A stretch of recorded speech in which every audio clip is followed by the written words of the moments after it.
Ya, baik pemirsa, kita akan mulai acara ini. Bismillahirrahmanirrahim. Assalamualaikum warahmatullahi wabarakatuh. Alhamdulillah, alhamdulillahirabbil alamin wassalatu wassalamu ala asrofil anbiya'i wal mursalin sayyidina Muhammadin wa ala alihi wa sahbihi ajma'in. Amma ba'd. Alhamdulillah, puji syukur senantiasa kita panjatkan kehadirat Allah Subhanahu wa taala karena pada pagi hari ini kita masih diberikan kesehatan dan kekuatan, terutama di beberapa hari terakhir ini kita di Makassar sedang menghadapi cuaca ekstrim. Kalau kita lihat hampir 2 minggu ya, kita hampir-hampir tidak melihat sinar matahari. Tetapi alhamdulillah berkat rahmat Allah Subhanahu wa taala, pagi ini kita bisa menyaksikan kembali sinar matahari. Alhamdulillah. Salawat serta salam tak lupa kita sampaikan kepada junjungan kita Rasulullah Muhammad SAW, pada keluarga beliau, sahabat-sahabatnya, dan orang-orang yang senantiasa istiqomah mengikuti jejak beliau.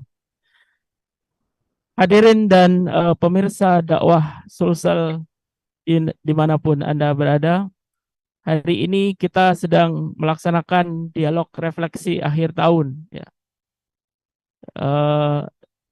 Dan kita akan membuka acara ini dengan mengucapkan basmalah, Bismillahirrahmanirrahim. Kemudian kita membaca umul kitab surat Al-Fatihah. A'udzubillahi minasyaitonirrajim. Bismillahirrahmanirrahim. Alhamdulillahirabbil alamin, arrahmanirrahim, maliki yaumiddin, iyyaka na'budu wa iyyaka nasta'in, ihdinas siratal mustaqim, siratal ladzina an'amta 'alaihim ghairil maghdubi 'alaihim waladdallin. Amin. Baik, hadirin sekalian dan pemirsa, jadi dialog kita pada hari ini berlangsung secara hybrid ya, gabungan. Jadi ada hadirin yang hadir langsung di sini di Makassar. Kemudian kita juga menghadirkan beberapa narasumber, baik itu yang ada di Makassar hadir secara langsung. Kemudian ada juga via online ya, via Zoom, ada dari Merauke, ya, Bandung, dan mungkin juga Jawa Barat. Kemudian selain hadirin yang di sini, ada juga pemirsa yang menyaksikan di YouTube Dakwah Sulsel, juga ada yang nonton bareng, ya, nobar di Kota Palopo. Jadi saya sapa yang di Kota Palopo. Assalamualaikum hadirin sekalian. Ya, semoga sehat-sehat selalu ya. Begitu juga pemirsa kita yang ada di rumah yang menyaksikan acara ini secara langsung via YouTube Dakwah Sulsel. Dan tak lupa juga yang hadir langsung di sini, sehat-sehat dikit semua, Dik. Ya. Baik, hadirin sekalian, hari ini adalah hari terakhir kita di tahun 2022 ya, tanggal 31 Desember 2022. Tidak terasa kita sudah di penghujung tahun lagi dan akan berganti tahun menjadi 2023 jika kita masih diberikan umur oleh Allah Subhanahu wa taala untuk menatap tahun depan ya, besok lagi. Nah, tentu selama perjalanan 1 tahun ini sebagai seorang mukmin yang beriman dan bertakwa kepada Allah, kita diperintahkan juga untuk mengoreksi ya, muhasabah diri kita, apa yang kita lakukan atau apa yang telah kita capai, apa yang belum dicapai selama setahun ini ya. Tidak cukup di situ tentunya, kita juga harus memperhatikan apa yang terjadi di sekitar kita ya, masyarakat, kemudian di negara kita dan juga dunia. Kalau kita lihat banyak sekali peristiwa yang bisa kita diskusikan hari ini ya, cukup menarik. Apakah itu dari sisi ekonomi, politik dan pemerintahan, kemudian pendidikan dan sosial budaya. Dan topik-topik inilah yang akan kita bahas dalam dialog ini. Dan untuk mengawalinya, kita akan menyaksikan tayangan berikut ini. Ini adalah hari terakhir kita di tahun 2022. Insya Allah bila hayat masih dikandung badan, esok kita akan bertemu di hari pertama tahun 2023. Tahun 2022 menjadi masa pemulihan setelah dunia diguncang oleh pandemi COVID-19. Pendidikan mulai merangkak normal, ekonomi pelan-pelan bergeliat kembali. Interaksi masyarakat tidak lagi dibatasi dan hawa politik kian memanas. Bagaimana rekam jejak Indonesia selama kurun 2022? Berikut berbagai fakta dan data yang berhasil dirangkum oleh tim Dakwah Sulsel. Bidang pendidikan. Pendidikan adalah sektor yang mendapat alokasi anggaran terbesar untuk APBN 2022. Sebesar 542 triliun rupiah dialokasikan untuk mendanai pendidikan Indonesia. Apakah dana sebesar itu mampu mendongkrak kualitas pendidikan di Indonesia? Berdasarkan data dari World Population Review, kualitas pendidikan Indonesia hanya berada pada ranking ke-54 dari 78 negara. Daya jangkau pendidikan kita pun belum optimal. Sampai dengan Juni 2022, jumlah warga Indonesia yang berpendidikan SLTP hanya 14%, SLTA hanya 20%, dan yang mampu melanjutkan ke pendidikan tinggi hanya 4,3%. Sepanjang tahun 2022 pun kita disuguhi dengan beragam permasalahan. Sekolah yang seharusnya menjadi rumah nyaman untuk menerima berbagai ilmu, justru menjadi tempat yang tidak aman untuk peserta didik. KPAI mencatat, dari Januari hingga Juli 2022, terdapat 12 kasus kekerasan seksual yang terjadi di sekolah. Ini kasus yang berhasil mencuat ke publik. Sementara yang tidak terdata pasti lebih banyak lagi. Bidang ekonomi. Bagaimana dengan perekonomian Indonesia? Banyak pihak yang bangga dengan pertumbuhan ekonomi Indonesia selama 2022. Bahkan di triwulan ketiga tahun 2022, ekonomi Indonesia dilaporkan tumbuh sampai 5,7%. Dieluk-elukkan sebagai salah satu yang tertinggi di dunia. Lalu siapa sebenarnya yang menikmati pertumbuhan ekonomi itu? Jangan sampai hanya sekedar angka, sementara faktanya rakyat semakin susah. Mari kita tengok, badai PHK yang bukan lagi ancaman, tetapi sudah menjadi fakta nyata. Sepanjang tahun 2022, berbagai perusahaan terpaksa melakukan PHK besar-besaran kepada karyawannya. Ada JDID yang melakukan PHK massal kepada 30% karyawannya. Shopee Indonesia telah merumahkan sekitar 7.000 karyawan. Dan tentu kita masih ingat, di tahun 2022, satu momentum yang semakin memperparah kondisi ekonomi rakyat terjadi pada 3 September 2022, yaitu pemerintah menaikkan harga BBM jenis Pertalite. Belum lagi selesai derita rakyat akibat pandemi COVID-19. Mereka harus menanggung derita pasca harga BBM naik. Kondisi ekonomi tahun 2022 tidak sedang baik-baik saja. Hal itu langsung dikonfirmasi oleh Presiden Jokowi yang bilang bahwa kondisi ekonomi masa depan akan semakin gelap. Oligarki semakin berkuasa dan pemerintah tidak bisa apa-apa. Masih ingat kasus kelangkaan minyak goreng di tahun 2022? Lihatlah bagaimana pemerintah negeri ini takluk di bawah kaki oligarki. Bidang sosial budaya. Sepanjang tahun 2022, kita masih disuguhi dengan beragam konflik sosial. Di awal tahun, terjadi konflik sosial di Pulau Haruku. Ini adalah salah satu konflik yang terbesar sepanjang 2022. Sekitar 300 rumah rusak dan 739 jiwa terpaksa mengungsi.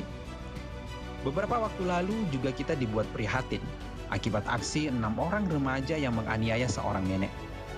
Sebelumnya juga pernah viral aksi remaja yang minum minuman keras sambil menghina Nabi Muhammad SAW. Kalau di Yogyakarta ada aksi klitih. Kalau di Makassar terkenal dengan begal motor. Aksi yang tidak segan-segan melukai korbannya dan pelakunya adalah kalangan remaja. Bidang politik.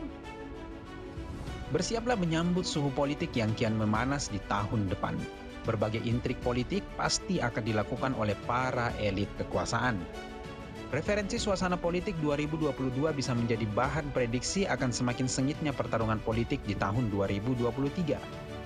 Sepanjang 2022 mencuat wacana 3 periode. Padahal ini adalah sesuatu yang inkonstitusional karena jelas amanat undang-undang mencukupkan jabatan kepala negara maksimal 2 periode.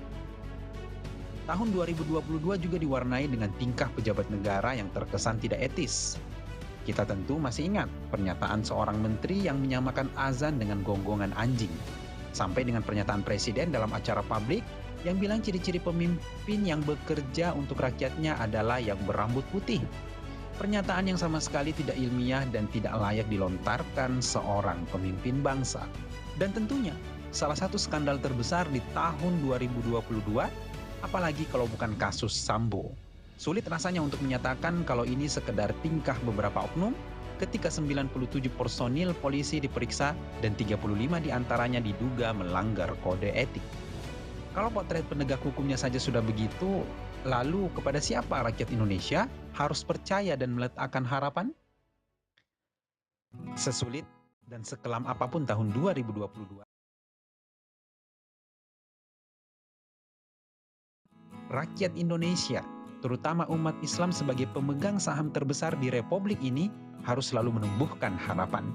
Hidup dan masalah adalah dua sisi yang tidak mungkin terpisah. Jika masalah itu laksana penyakit, maka Islam hadir memberikan obat ampuh pada semua penyakit itu. Islam punya solusi untuk mewujudkan pendidikan yang berkarakter. Islam punya cara membentuk ekonomi yang tangguh dan anti krisis. Islam juga punya seperangkat strategi untuk membuat politik benar-benar menjadi konsep seni melayani masyarakat, bukan sekedar seni memperebutkan kekuasaan. Bagaimana nasib negeri ini di tahun depan? Akankah oligarki semakin berkuasa? Ataukah umat Islam akan sadar dan kembali kepada fitrahnya, menerapkan Islam yang kafah? Temukan jawabannya dalam refleksi akhir tahun 2022 dengan tema Oligarki Semakin Berkuasa. Selamat mengikuti.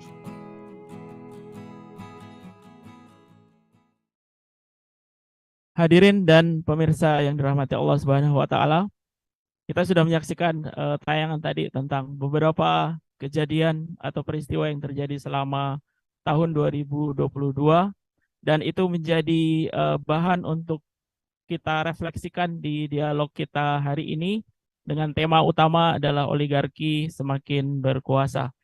Nah, untuk membahas itu kita sudah menghadirkan 4 orang narasumber ya, insya Allah 1 orang narasumber hadir langsung di sini. Yang pertama beliau adalah Ustadz Haris Amrin MM yang akan membahas tentang bidang ekonomi ya, yang mengambil tema sistem ekonomi neoliberal mengokohkan oligarki. Kemudian pemateri kita yang kedua, beliau akan live secara online via Zoom dari kota Merauke.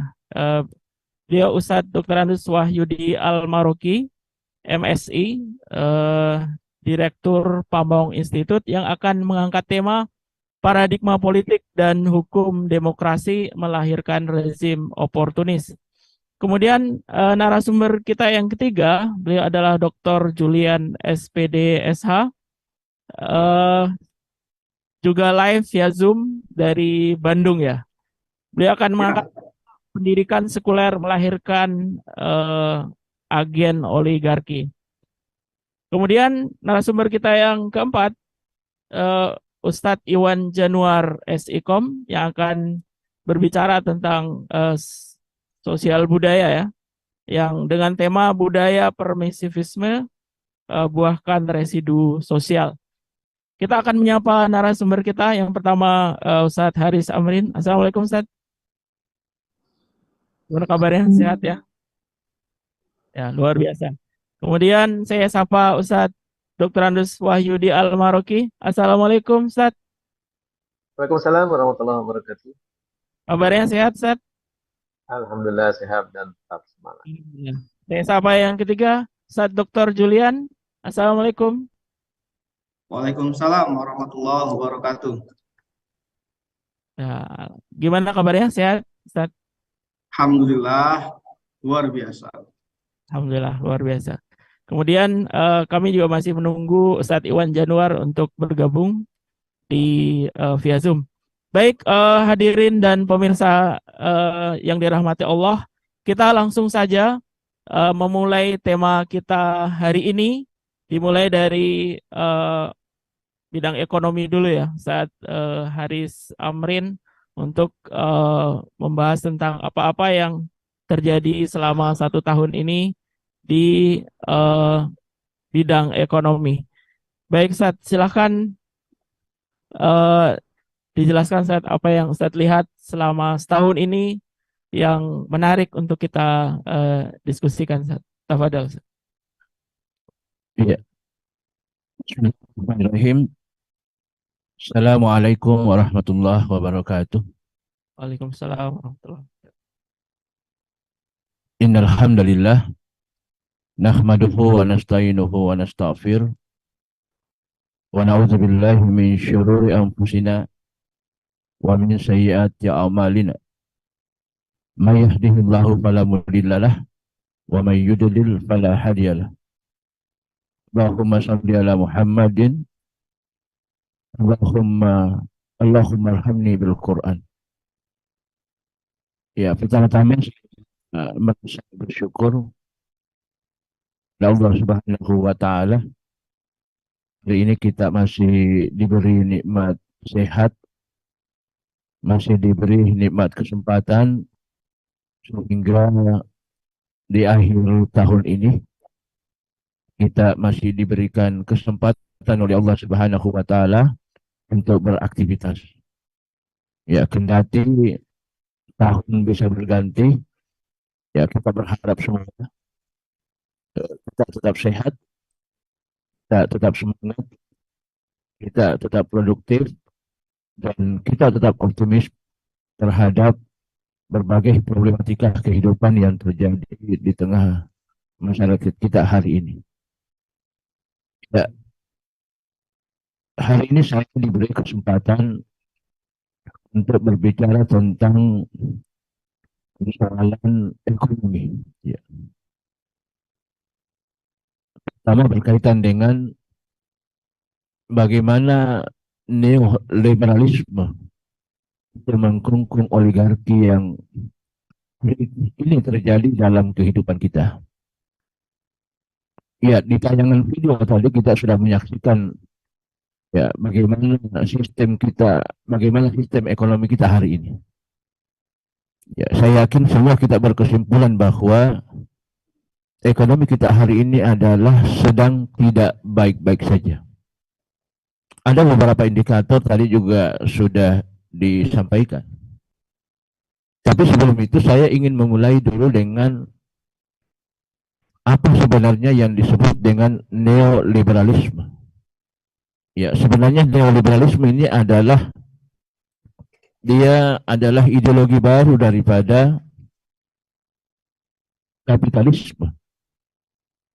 Yang ujung-ujungnya adalah bahwa sistem ini sebenarnya meminimalkan negara perekonomian dan kemudian ya menyerahkan itu kepada mekanisme pasar. Itu sebenarnya inti daripada neoliberalisme. Oleh karenanya buku yang ditulis oleh Spencer ya, yang berjudul Contemporary Macroeconomy yang ditulis tahun 1977 itu mendefinisikan bahwa yang disebut dengan kapitalisme itu adalah organisasi ekonomi diberikan oleh kepemilikan individu. Jadi neoliberalisme itu lebih kepada kepemilikan individu. Ya, yang dibumbui dalam sistem kapitalisme. Lalu kemudian bagaimana dengan oligarki itu sendiri? Ya. Bagaimana dengan oligarki itu sendiri? Ya, sebenarnya kalau kita bicara tentang oligarki, sebenarnya kita sedang berbicara terhadap sebuah kelompok minoritas yang ada dalam sebuah negara. Ya, dalam artian bahwa ada pihak yang sebenarnya mengatur kita punya kekuasaan. Ya, istilah kasarnya saya sering mengatakan bahwa mereka mengendalikan penguasa dalam berbagai aspek, terutama dalam pengambilan kebijakan. Nah, sebenarnya kalau kita bicara itu semua, makanya bahwa bisa kita mengatakan sebenarnya apakah ada oligarki di negeri kita? Apakah oligarki itu hoax atau fakta? Mari kita lihat data yang saya coba gali dan sudah sampaikan bahwa ternyata pertumbuhan ekonomi kita di tahun 2022 itu sudah mencapai 5,7%. Ya, bahkan beberapa data yang lalu itu sempat sebenarnya di angka 5,4%. Pertanyaan kemudian adalah dengan pertumbuhan ekonomi yang sampai 5,7% ini, apakah memberi dampak terhadap rakyat kita atau tidak? Atau justru menguntungkan kaum minoritas tadi? Nah, ternyata data menunjukkan bahwa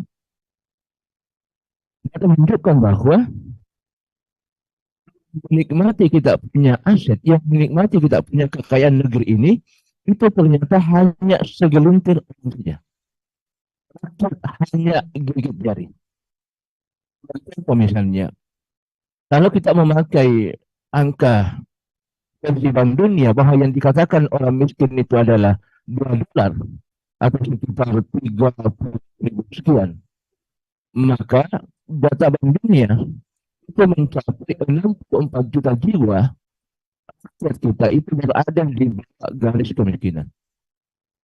Nah, 64 juta. Bahkan dalam berbagai lembaga survei dunia ya, Indonesia itu disebutkan sebagai negara yang memiliki ketimpangan ekonomi urutan ke-6. Ya, bahkan ini bukan wilayah Asia, tapi tertinggi di dunia, urutan ke-6 di dunia.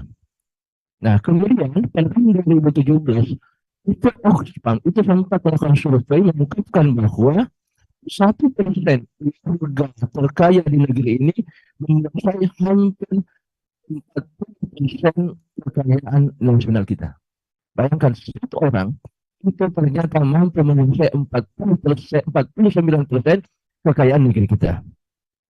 Nah, berikutnya juga ternyata 4 orang terkaya di Indonesia itu memiliki kekayaan lebih dari 40% penduduk miskin di Indonesia, berarti sekitar 100 juta orang. Mewakili hanya 4 orang. Nah, kemudian banyak data-data yang bisa kita lihat, bahkan sempat saya dapat di beberapa literatur itu, bahwa ternyata dalam satu hari pendapatan dari bunga orang terkaya di Indonesia itu ternyata mencapai 1.000 kali belanja miskin untuk kebutuhan pokok selama 1 tahun. Bunganya saja, belum pokoknya. Ya, ini sudah terbayang di kita. Ya, berapa uang yang tersimpan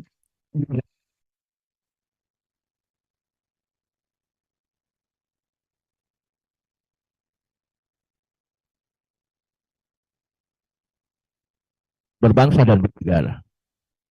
Nah, dari sini bisa kita pahami bahwa yang hari ini yang berdaulat, yang menguasai seluruh aspek ekonomi kita, yang bertujuan untuk kebutuhan hajat hidup orang banyak, itu adalah para kapitalis oligarki itu. Ya. Mereka bergerak pada sebuah lini. Bahkan sampai itu mempengaruhi apa yang disebutkan dengan mengubah kebijakan. Maka sehingga kita berani mengatakan bahwa sebenarnya kalau hari ini kita mengatakan bahwa yang berjalan adalah rakyat, maka ini tidak ada yang namanya demokrasi. Yang ada adalah korporasi. Yang berdaya adalah milik modal, milik kuasa, adalah apa? pemilik-pemilik saham yang hari ini begitu banyak di negeri kita. Itu yang berbahagia. Ya, banyak data sebenarnya yang bisa kita sampaikan. Salah satunya bisa kita lihat bagaimana kuasa oligarki itu bisa mempengaruhi harga minyak goreng beberapa waktu yang lalu. Ketika negara memutuskan satu harga untuk minyak goreng, ternyata tiba-tiba minyak goreng itu menghilang di pasar. Itu negara kemudian melepaskan harga satu harga, maka justru di mana-mana minyak goreng itu ada di mana-mana. Kemudian bisa kita lihat juga bagaimana misalnya undang-undang Omnibus Law, ya, begitu hebat, yang begitu mendapat tentang dari berbagai elemen, banyak pihak yang tidak setuju dari mahasiswa. Ya, apa yang terjadi? Ini akan bahkan menelan korban jiwa. Dan anehnya, di tanggal ini di November tahun 2020 itu, ternyata ada satu perusahaan namanya PT Armin, ya Armin. Izinnya itu kan sudah selesai pada tanggal 1 November 2020. Tapi ternyata setelah di tanggal ini mereka langsung melanjutkan pengelolaannya. Ya, itu begitu hebatnya apa yang disebut dengan oligarki di negeri kita. Nah, pertanyaannya bagaimana dengan 2023? Nah, inilah yang ya, itu ada dua. Ya, ada dua.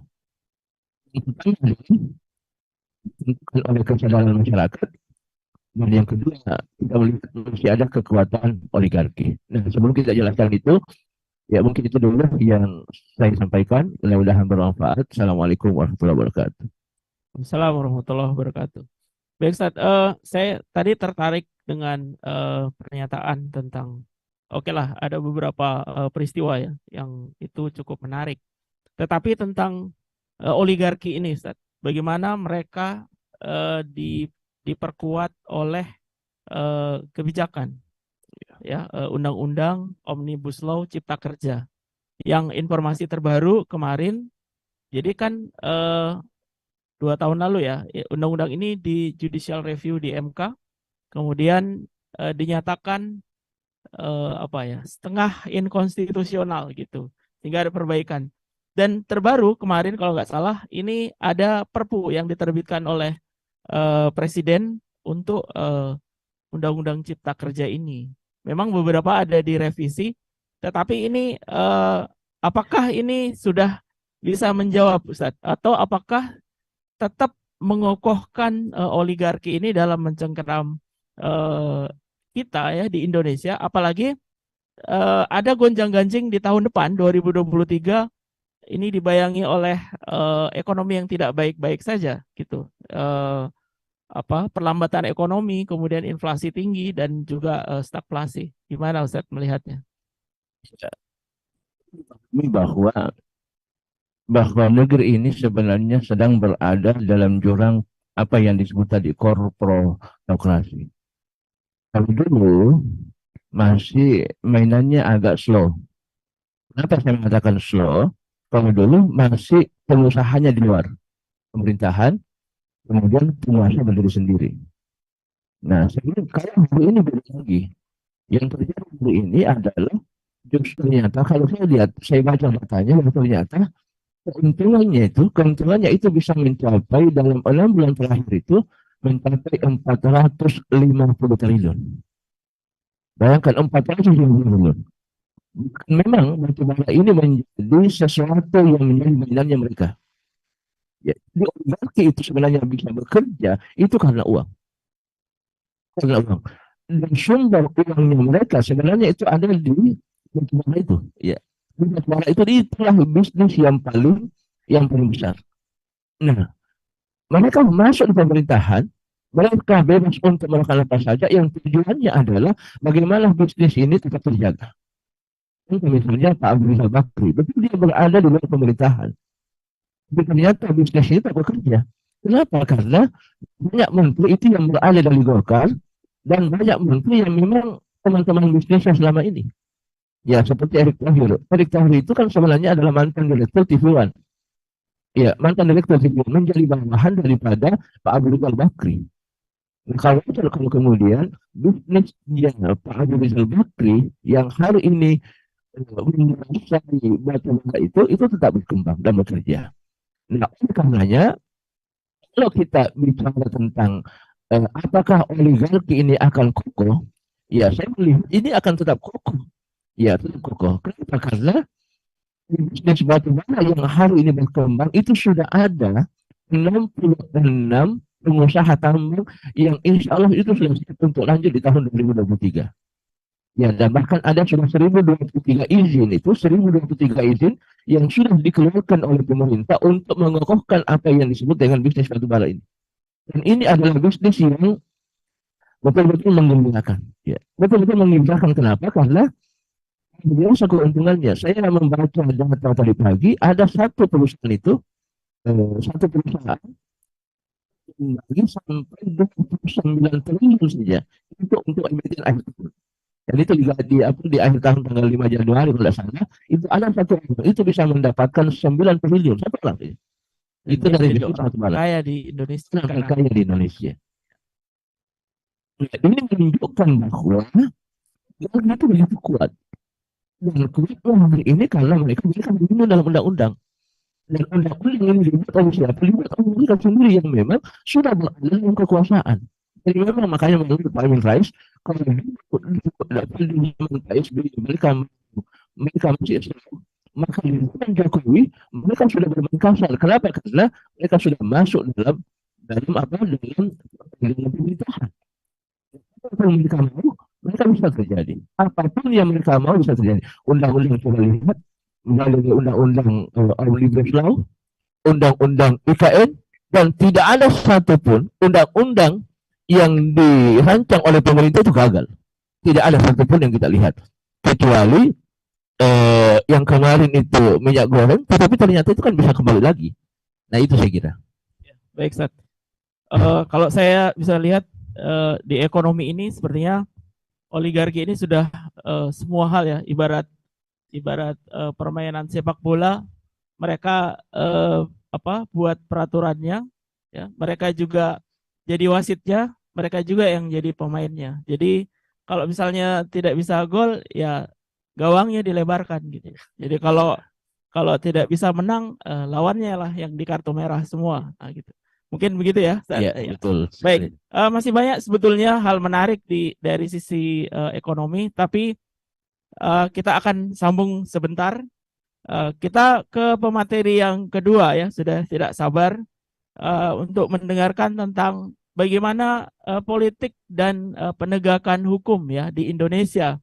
Kalau selama tahun 2022 ini kita disuguhkan dengan bagaimana institusi Polri ya, kasus yang besar itu dari hari ke hari terus menjadi perbincangan ya, itu dari sisi penegakan hukum.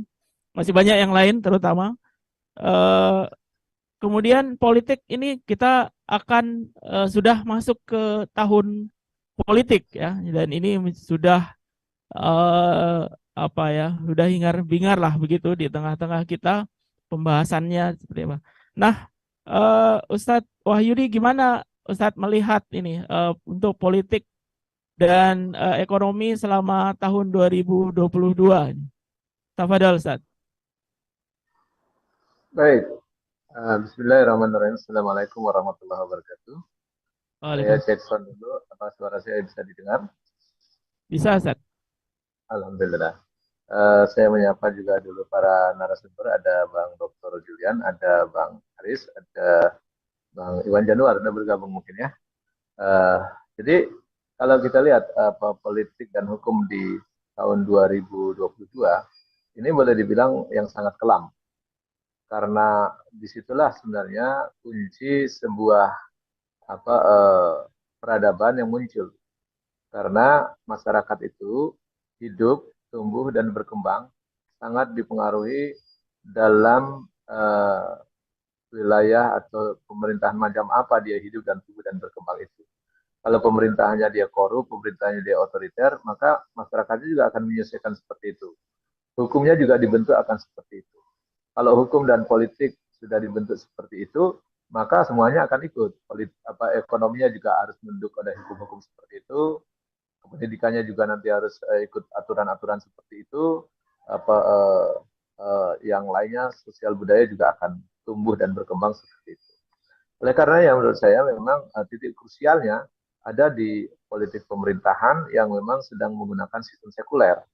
Nah, sistem sekuler inilah yang akhirnya melahirkan cara pandang untuk menerima sistem-sistem yang memang berpeluang, bukan hanya berpeluang, tetapi dia menjadi habitat yang tepat, menjadi habitat yang sangat nyaman untuk para politikus, oligarki, dan maupun oportunis.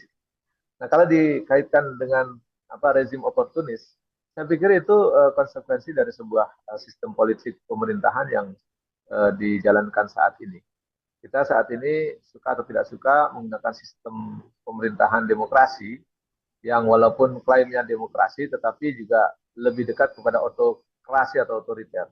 Kenapa demikian? Karena hampir semua produk undang-undang itu tidak atas nama rakyat sebenarnya. Hanya mengatasnamakan tetapi tidak sesuai dengan aspirasi rakyat. Coba cek semua undang-undang yang lahir itu, apakah sesuai dengan kehendak rakyat atau tidak. Pasti orang mengklaim bahwa kita demokrasi, tapi suara rakyat tidak didengar sama sekali. Termasuk menaikkan BBM yang dibilang September tahun ini gitu. Itu kan rakyat dalam kondisi susah, BBM dinaikkan. Kalau memang demokratis harusnya dia akan tanya kepada rakyat, perlu nggak kita naikkan BBM saat ini? Kan gitu kira-kira. Kalau rakyat bilang tidak, harusnya tidak dinaikkan. Nah, fakta itu seperti itu. Apalagi naiknya harga BBM itu juga penuh kontroversi. Angka-angkanya tidak transparan. Harga minyak dunia turun, kok kita nggak turun? Orang perusahaan asing yang beroperasi di negeri ini bisa menjual harga lebih murah dari kita. Padahal mereka sudah nyewa tempat sih dan sebagainya. Itu aneh kan. Dan pemerintah tidak berani membuka berapa sih kos produksi yang sebenarnya dia kemukakan. Baik, saya coba akan fokus kepada kenapa kita terjebak dalam sistem politik pemerintahan yang sekuler dan melahirkan rezim yang oportunistik. Nah, kita coba membedah dulu oportunis apa. Oportunis itu ya rezim atau orang atau mereka kelompok orang atau bisa juga individu yang mengambil keuntungan sendiri tanpa mempedulikan persoalan orang lain. Nah, itu sikap yang oportunis. Orang lain mau seperti apa, yang penting dia untung. Nah, ini nampak jelas ketika kita melihat rezim yang ada membuat kebijakan-kebijakan yang sebenarnya orang lain atau masyarakat begitu susah, mereka justru menikmatinya. Orang lain sedang menderita COVID, sebagian besar mereka mendapatkan keuntungan yang sangat besar. Jadi inilah karakter oportunistik. Jadi kita bisa melihat, oke, bisa aja kita kena wabah COVID yang membuat rakyat susah, ekonominya tidak jalan, kesehatannya terganggu, pendidikannya terganggu. Tapi para pembisnis yang sifatnya oportunistik, yang mereka juga ada bagian dari pemerintahan, mereka berbisnis dengan lancar, menyiapkan APD, jual beli di situ, mendapat keuntungan yang besar. Bahkan ada yang menyiapkan hasil tes PCR misalnya, di mana-mana mereka bisa menjual sesuka-suka mereka dengan menunggangi negara, membuat kebijakan harus tes PCR kemana-mana. Gitu. Ini semua mereka mengambil keuntungan dengan nyaman, ada vaksin, ada kebijakan PPKM dan seterusnya. Itu bisa kita lihat bahwa ada yang sifatnya itu simbiosis mutualis antara penguasa dan para pengusaha. Yang sebenarnya saat ini dalam sistem demokrasi sekarang nyaris hampir semua pengusaha berada sebagai pengusaha dan sebagai pengusaha sekaligus penguasa. Nah, ini yang kalau kita lihat hampir semua pejabat menteri kita, pejabat presiden bahkan dan seterusnya kan dulunya pengusaha semua. Suka atau tidak suka, mereka juga akhirnya berkelindan kepentingan usaha maupun kepentingan pelayanan masyarakat di pemerintah. Nah, kenapa bisa lahir sistem kita memilih sistem politik demokrasi yang begitu mahal, yang melahirkan para politisi oportunis? Nah, kalau kita lihat ya oportunis karakter itu dengan sistem demokrasi yang begitu mahal itu seperti setali tiga uang. Jadi mereka bagikan dua sisi mata uang tak terpisahkan. Kenapa? Dengan sistem pesta demokrasi yang begitu mahal, maka karakter para politisi suka atau tidak suka mereka harus juga mengembalikan biaya modal politiknya yang begitu mahal itu. Bahkan kadang-kadang mereka pinjam atau bahkan mereka disponsori oleh para investor politik. Dengan kondisi seperti itu bertemulah dua kepentingan, para politisi yang ingin mendapatkan kursi dan para pengusaha atau pebisnis yang ingin bisnisnya bertahan atau bahkan diperbesar. Bertemu mereka untuk kemudian akhirnya saling membantu mendudukan orang di kursi kekuasaan, dan akhirnya juga sekarang para pengusaha juga pebisnis bisa duduk di kursi kekuasaan sekaligus dan mereka bisa menentukan kebijakan. Sehingga tadi saya bilang di saat orang susah mereka juga bisa berbisnis dengan lancar, bahkan dapat keuntungan yang berlipat-lipat jauh lebih besar. Nah, itulah yang akhirnya kita melihat kenapa cara pandang kita bisa menerima sistem ini, karena memang cara pandang kita adalah cara pandang sekuler. Cara pandang sekuler itu apa? Cara pandang sekuler adalah ketika kita berpikiran bahwa untuk mengurusi urusan politik, pemerintahan, dan hukum itu tidak boleh bawa-bawa agama. Sehingga agama harus dipinggirkan dari proses politik dan pemerintahan. Akibatnya apa? Semua orang ya tadi lahirlah karakter hedonis, karakter oportunis, di mana mereka tidak peduli orang lain susah, tapi mereka untung. Di mana mereka juga tidak peduli urusan agama itu masuk ke dalam sistem pemerintahan. Bahkan mereka harus menghindari itu. Itulah politik sekuler yang akhirnya apa? Mereka juga tidak peduli nasib orang-orang yang ketika mereka mengeluarkan kebijakan, orang-orang menjadi semakin susah. Dan mereka hanya tahu secara oportunis mereka mendapatkan keuntungan berapa. Nah, orang-orang seperti inilah yang lahir dari sistem politik sekuler yang akhirnya memilih sistem politik dan pemerintahan yang demokratis. Sementara sistem hukumnya, mereka juga mengambil sistem hukum sekuler, di mana hukum tidak boleh disandarkan kepada agama tertentu, tapi justru mereka meminggirkan peran-peran agama dalam konteks kehidupan hukum dan pemerintah. Sehingga hukum yang lahir adalah murni hukum yang dibuat oleh manusia. Dan bahkan manusia yang membuat hukum itu tadi para pengusaha dan para pebisnis. Maka wajar sekali kalau hukum itu akhirnya berpihak kepada mereka. Dan akhirnya tidak berpihak kepada rakyat, apalagi kita harapkan kepada adil.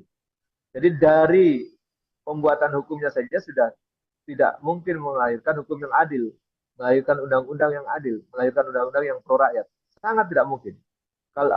Karena apa? Yang membuat rata-rata bukan rakyat, tapi wakil rakyat, dan tanda petik mereka adalah bukan wakil rakyat, tapi wakil para pengusaha, atau bahkan pengusaha itu sendiri. Nah, itu yang akhirnya apa? Hukum yang dibuat pasti pro kepada mereka. Sehingga rakyat hanya diberikan janji-janji saja dan diberikan ilusi bahwa mereka sebagai pemegang kedaulatan. Faktanya rakyat tidak berdaulat sama sekali. Bahkan dalam sistem politik sekuler dan demokrasi yang begitu mahal ini, rakyat itu tidak bisa menentukan calonnya saja, tidak bisa. Pemimpin tidak mungkin bisa menentukan siapa yang jadi calon pemimpin, tidak mungkin. Mereka bahkan calon pemimpin saja menentukan pasangannya saja tidak bisa. Yang menentukannya tadi para politisi oportunis yang tergabung dalam oligarki kekuasaan itu. Nah, ini yang terjadi di sistem politik pemerintahan kita.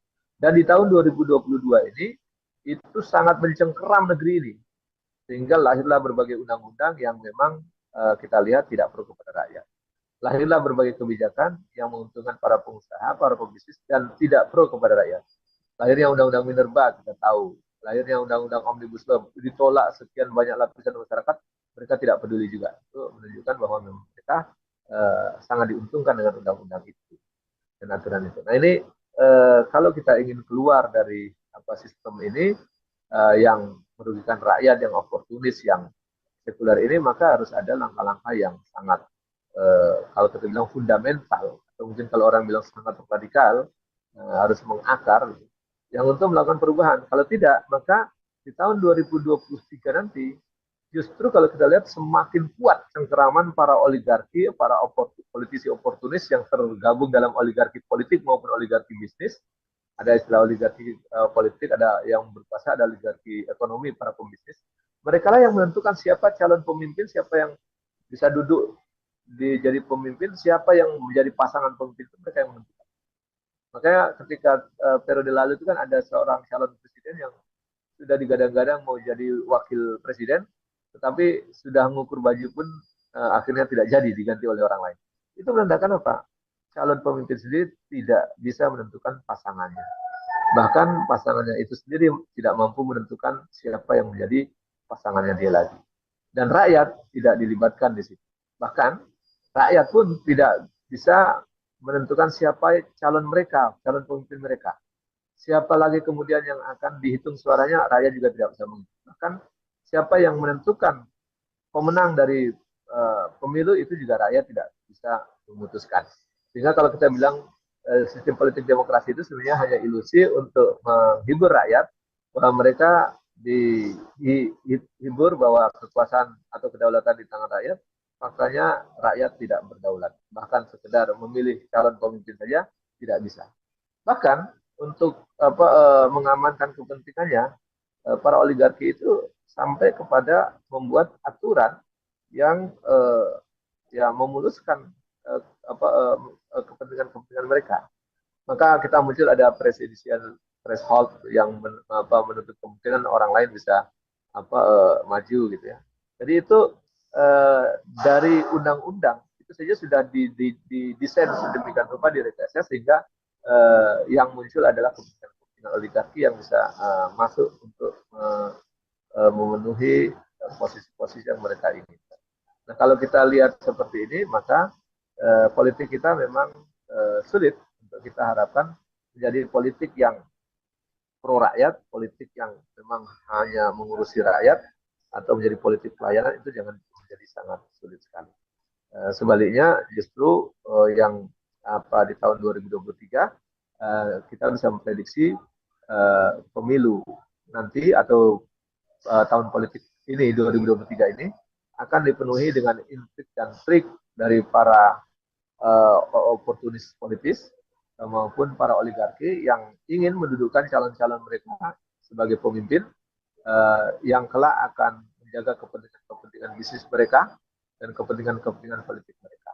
Nah, jika ini terjadi, maka bisa dipastikan tahun 2023 ini akan terjadi tahun politik yang panas, di mana terjadi pertarungan di antara para oligarki. Jadi ini bukan pestanya rakyat sebenarnya, ini pestanya para oligarki. Jadi mereka sendiri yang akan menentukan siapa yang akan menjadi calon pemimpin, siapa yang berpasangan dengan calon pemimpin itu. Sehingga ada gium di luar negeri yang bercanda bahwa kalau di Amerika beberapa saat setelah pemilu sudah ketahuan pemenangnya, tetapi kalau di Indonesia sebelum pemilu pun mereka sudah tahu siapa pemenangnya. Nah, itu menurut saya kenapa? Karena memang kebijakan didominasi oleh kepentingan oligarki, bahkan oligarki itulah yang membuat aturan dan membuat hukum. Maka banyak aturan-aturan yang aneh-aneh dan lucu-lucu. Sehingga termasuk bukan hanya aturan, undang-undangnya pun aneh-aneh. Undang-undang ada yang disahkan tahun ini kemudian akan diberlakukan 3 tahun kemudian, seperti undang-undang KUHP. Itu kan sebuah fenomena yang menarik, di mana kita mengesahkan undang-undang tapi berlakunya 3 tahun kemudian. Nah, kalau memang seperti itu, ngapain tidak disahkannya 3 tahun kemudian nanti, sehingga tahun ini kita tidak mengeluarkan anggaran hanya untuk membuat undang-undang yang tidak diberlakukan tahun ini. Nah, saya pikir ini menjadi catatan kita bahwa memang dengan sistem politik pemerintahan di sistem demokrasi yang sekuler dan liberal, ini hanya akan menghasilkan para politisi oportunis yang liberal, bahkan mereka sangat radikal dalam menjaga kepentingan mereka, sehingga mereka bisa melakukan apapun tanpa peduli dengan kepentingan rakyat. Dan itu sudah ditunjukkan dengan adanya kelangkaan minyak goreng, kesulitan BBM dan seterusnya, termasuk angka putus sekolah yang tinggi, angka kesehatan yang tidak baik, dan pendidikan di ranking yang buruk.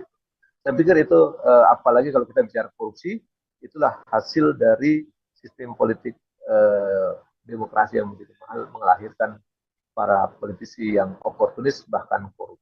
Bahkan saya sering mengatakan sistem demokrasi bukan sekedar memproduksi para korupsi, tetapi dia mereproduksi para pelaku korupsi itu. Saya pikir itu yang dapat saya sampaikan dalam kesempatan ini. Terima kasih. Assalamualaikum warahmatullahi wabarakatuh. Waalaikumsalam warahmatullahi wabarakatuh. Mungkin ada yang saya ingin tanyakan saat ini, kan tadi saat menyampaikan tentang sistem politik dan hukum kita ini sudah sedemikian rupa sehingga kezaliman ini begitu dirasakan gitu.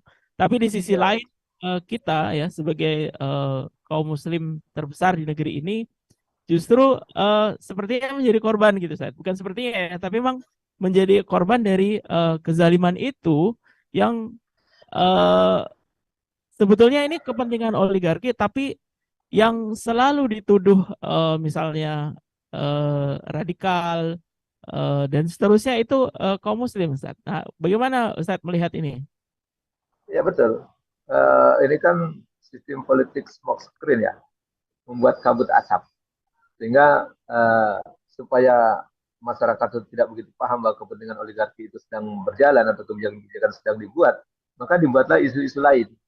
Itulah sama lah, misalnya rakyat disuruh pesta tarik tambang setiap 17-an, rakyat tarik tambang teriak-teriak sana sini senang-senang satu hari itu, tetapi yang menarik tambang-tambang kekayaan alamnya ya justru oligarki kan itu, para pembisnis. Jadi oke lah rakyat biar sibuk pesta 17-an, tarik tambang, adu tarik tambang, nah tetapi tambang-tambang kekayaan alam yang sesungguhnya ditarik, digali oleh para oligarki. Saya pikir itu kan politik smoke screen aja. Sehingga kalau mereka melihat bahwa oh mayoritas muslim di negeri ini, maka supaya mereka ribut dan mereka gaduh, diadu domba aja sesama muslim. Satunya dituding radikal, satu dituding moderat, satu yang dituding nasionalis. Sudah, nanti mereka sendiri yang akan ribut. Kamu tidak nasionalis, kamu radikal, kamu tidak Pancasila, dan seterusnya. Sehingga para oligarki, politik maupun pebisnis asing dan asing maupun yang ada komprador di sini menikmati kekayaan alam kita tadi, termasuk berbisnis di tengah-tengah masyarakat yang susah, mereka dapat keuntungan yang luar biasa. Atau kalau disebutkan bagaimana tambang batu bara, ya rakyat suruh tarik tambang, kami tambang batu baranya ditarik oleh mereka, kan gitu kira-kira. Jadi itu hanya menurut saya politik smoke screen ya, atau menutup kabut asap atau mengalihkan perhatian masyarakat.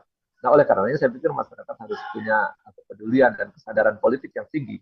Nah itu tugas kita, melakukan diskusi-diskusi yang membangun kesadaran politik masyarakat. Saya pikir diskusi seperti ini cukup bagus, gitu ya, sangat bagus. Bahkan ini bisa membangun kesadaran kita bahwa ternyata selama ini dibuat sibuk sendiri membahas radikal, radikul, teroris dan seterusnya. Ternyata kekayaan alam kita sedang digarap, dijarah oleh para korporasi asing maupun asing dan seterusnya yang mereka asik saja, tidak terganggu oleh kita karena kita sedang sibuk membahas radikal, radikul, teroris dan seterusnya. Nah ini menurut saya umat Islam sangat kasihan, sangat memprihatinkan dengan situasi sekarang. Sementara para politisi dan yang oportunis maupun para oligarki semakin mencengkeram kekayaan-kekayaan alam kita, digarap, dijarah dan seterusnya. Kita disuruh membahas bukan kekayaan alam kita, hak-hak kita, tetapi disuruh membahas radikal, radikul dan teroris. Saya pikir ini produk yang membuat rakyat terlena, sibuk dengan bahas itu, sementara para oportunis dan oligarki sibuk menjarah kekayaan alam kita. Nah, sama dengan kita ini saat ini. Begitu banyak kekayaan alam kita di negeri ini yang sudah dikuasai oleh asing dan asing, sementara kita disuruh sibuk membahas radikalisme maupun moderat maupun radikal. Saya pikir di situ letaknya. Terima kasih. Ya. Termasuk ini Ustaz, berarti tahun politik, jadi umat Islam mungkin juga akan terbelah dengan mendukung calon presiden barangkali, Ustaz. Pasti. Dan calon presiden tadi saya sudah jelaskan, siapapun calon presiden yang akan ditampilkan di publik itu bukan keinginan rakyat, tapi keinginan para oligarki. Jadi siapapun yang dipilih pasti dibaliknya kepentingan mereka. Jadi kan tadi saya bilang, bahkan rakyat pun dalam sistem demokrasi tidak bisa menentukan calon mereka yang mau dimajukan. Yang dimajukan rakyat itu hanya disuruh memilih apa yang sudah ditentukan dan dipilih oleh kaum oligarki. Oligarki politik maupun oligarki ekonomi yang ada di parpol maupun ada pebisnis. Nah, mereka menentukan sepakat, oh calonnya satu pasang si A si B, pasang berikutnya C D, pasang berikutnya E F, sudah. Atau bahkan mereka bisa sepakat kita bikin dua pasang saja, misalnya gitu. Maka rakyat hanya boleh memilih di antara yang sudah mereka pilih itu. Itulah yang saya katakan manipulasi demokrasi yang sesungguhnya rakyat dibodoh-bodohi lah kalau menurut saya. Disuruh memilih apa yang sudah dipilihkan dan tidak boleh keluar dari itu. Nah kalau ada rakyat yang mau golput atau menyuruhkan golput, wah itu bisa dituding macam-macam, radikal dan seterusnya. Sehingga mereka terpaksa memilih itu. Bahkan yang paling menyedihkan, sudahlah seperti itu diadu domba, mereka terbelah gitu. Di tengah masyarakat terbelah. Bahkan disuruh membantu, disuruh segala macam kampanye dan sebagainya. Nah yang lucu kalau di tahun politik yang lalu kan, setelah rakyat dibelah dengan isu cebong dan kampret, setelah itu para pemimpinnya bergabung dalam satu perahu, menikmati kekuasaan dan menikmati kekayaan alam kita dan menikmati kue ekonomi kita. Nah, itu faktual itu. Dulu dia bertarung antara cebong dan kampret, rakyat disuruh beradu, disuruh panas-panasan dan seterusnya, bahkan ada korban yang begitu banyak. Akhirnya ternyata para pemimpin itu ya tadi karena memang tekanan oligarki, mereka masuk duduk satu perahu bersama, naik dalam satu kapal kekuasaan yang sama, menikmati APBN yang sama, mereka juga berbisnis juga di antara di situ. Saya pikir inilah fakta-fakta yang butuh disampaikan kepada masyarakat supaya bisa memberikan penjelasan. Begitu. Ya, baik, terima kasih Ustadz Wahyudi, menarik sekali. Ya, saya izin undur diri ya, sini sudah masuk zuhur, jadi saya mau zuhur sedikit lagi tuh di Masjid Gambaran. Saya izin undur diri. Baik, terima kasih. Assalamualaikum. Hadirin sekalian, kita lanjut ke narasumber kita yang ketiga, yang akan mengangkat tema seputar pendidikan di negeri ini ya. Dr. Julian, narasumber kita di sana sudah siap ya, Ustadz. Silakan, Ustadz. Ini temanya tentang pendidikan sekuler melahirkan agen oligarki. Jadi lagi-lagi kita bicara oligarki ini, tapi dari sisi pendidikan. Tafadhol, Ustadz. Baik, sebelumnya saya izin mohon untuk dijadikan co-host karena saya ingin menampilkan slide.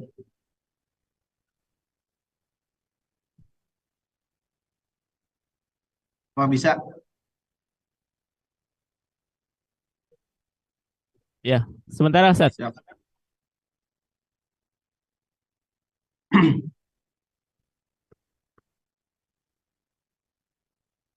Baik, Bismillahirrahmanirrahim. Assalamualaikum warahmatullahi wabarakatuh. Waalaikumsalam warahmatullahi wabarakatuh. Ya, syukur alhamdulillah kita panjatkan kepada Allah Subhanahu wa taala ya. Meskipun kita hari ini sebagian besar di wilayah Indonesia menghadapi perubahan iklim yang cukup dinamis ya.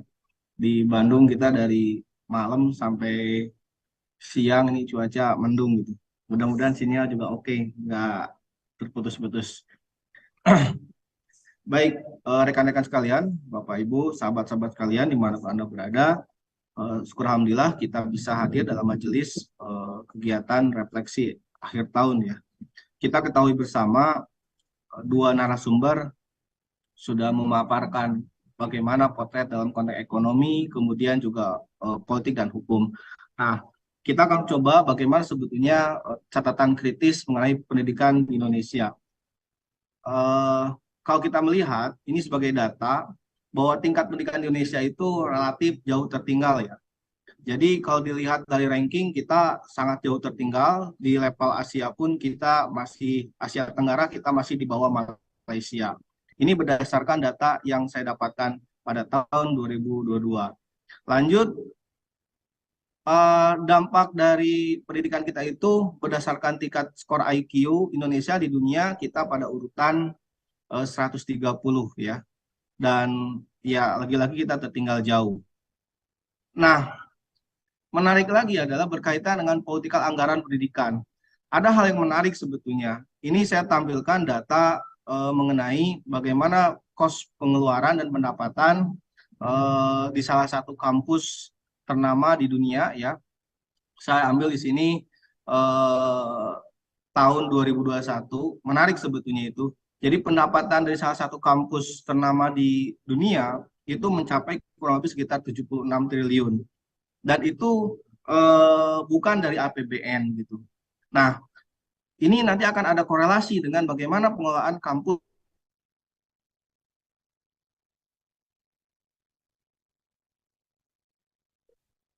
berkaitan dengan politik anggaran pendidikan kita. Ini kita jauh tertinggal ya kampus itu. Makanya kalau kita misalkan pendidikan kita termasuk diantaranya kampus didorong untuk mengkiblat dan mengikuti standar-standar internasional, kita akan semakin jauh tertinggal. Nah, berdasarkan data ini pun kita jauh tertinggal. contoh misalkan ini salah satu kampus ternama di dunia ya. Dia mendapatkan pendapatan income-nya itu sekitar 76 triliun pada tahun 2021. Kalau kita bandingkan dengan salah satu kampus kenamaan di Indonesia yang terbesar, itu pendapatan itu hanya 3 triliunan ya. Di bawah itu ada yang 2 triliun. Artinya 3 triliun ini kan sangat jomplang. Nah, dari 3 triliun ini dialokasikan untuk sumber daya, penelitian dan sebagainya. Ini akan sulit untuk bersaing dengan kampus-kampus ternama. Tetapi lagi-lagi kita berkiblat pada standarisasi yang digunakan oleh Barat dalam konteks ini, sehingga akan sulit bagi kita untuk bersaing di tingkat kompetensi internasional. Tetapi lagi-lagi ini yang selalu dipaksakan. Bahkan yang menarik adalah di kampus-kampus luar itu alokasi anggarannya sebagian besar itu saya dapat di sini itu hampir 40% itu dari filantropi. Artinya hanya 17% mereka pendapatan dari 76 triliun itu digunakan atau didapat dari mahasiswa. Nah, sementara di kita justru lebih dari 50%, bahkan hampir sebagian besar alokasi anggaran kita itu adalah dari mahasiswa. Nah, inilah korelasinya adalah adanya swastanisasi atau privatisasi pendidikan. Pendidikan seolah menjadi barang mahal dan langka, bahkan hanya diakses oleh orang-orang yang berduit saja. Dulu misalkan kalau kita melihat orang berbondong-bondong masuk kampus negeri itu karena relatif lebih murah. Nah, sekarang apa bedanya kampus negeri dengan swasta? Bahkan di beberapa daerah kampus negeri itu lebih mahal dibandingkan dengan swasta. Ini menarik sebetulnya itu. Kenapa demikian? Karena ada privatisasi liberalisasi pendidikan, di mana ya alokasi anggaran untuk pendidikan lewat APBN itu diminimalisir, apalagi oleh kampus-kampus yang misalkan berstatus PTNBH. Itu alokasi subsidi dari negara itu sangat diminimalisir. Kampus didorong untuk mencari sumber pendanaan baru. Walhasil ini dibebankan kepada mahasiswa. Ini realita pendidikan kita. Jadi komersialisasi pendidikan. Nah, selain itu ada fenomena yang menarik juga.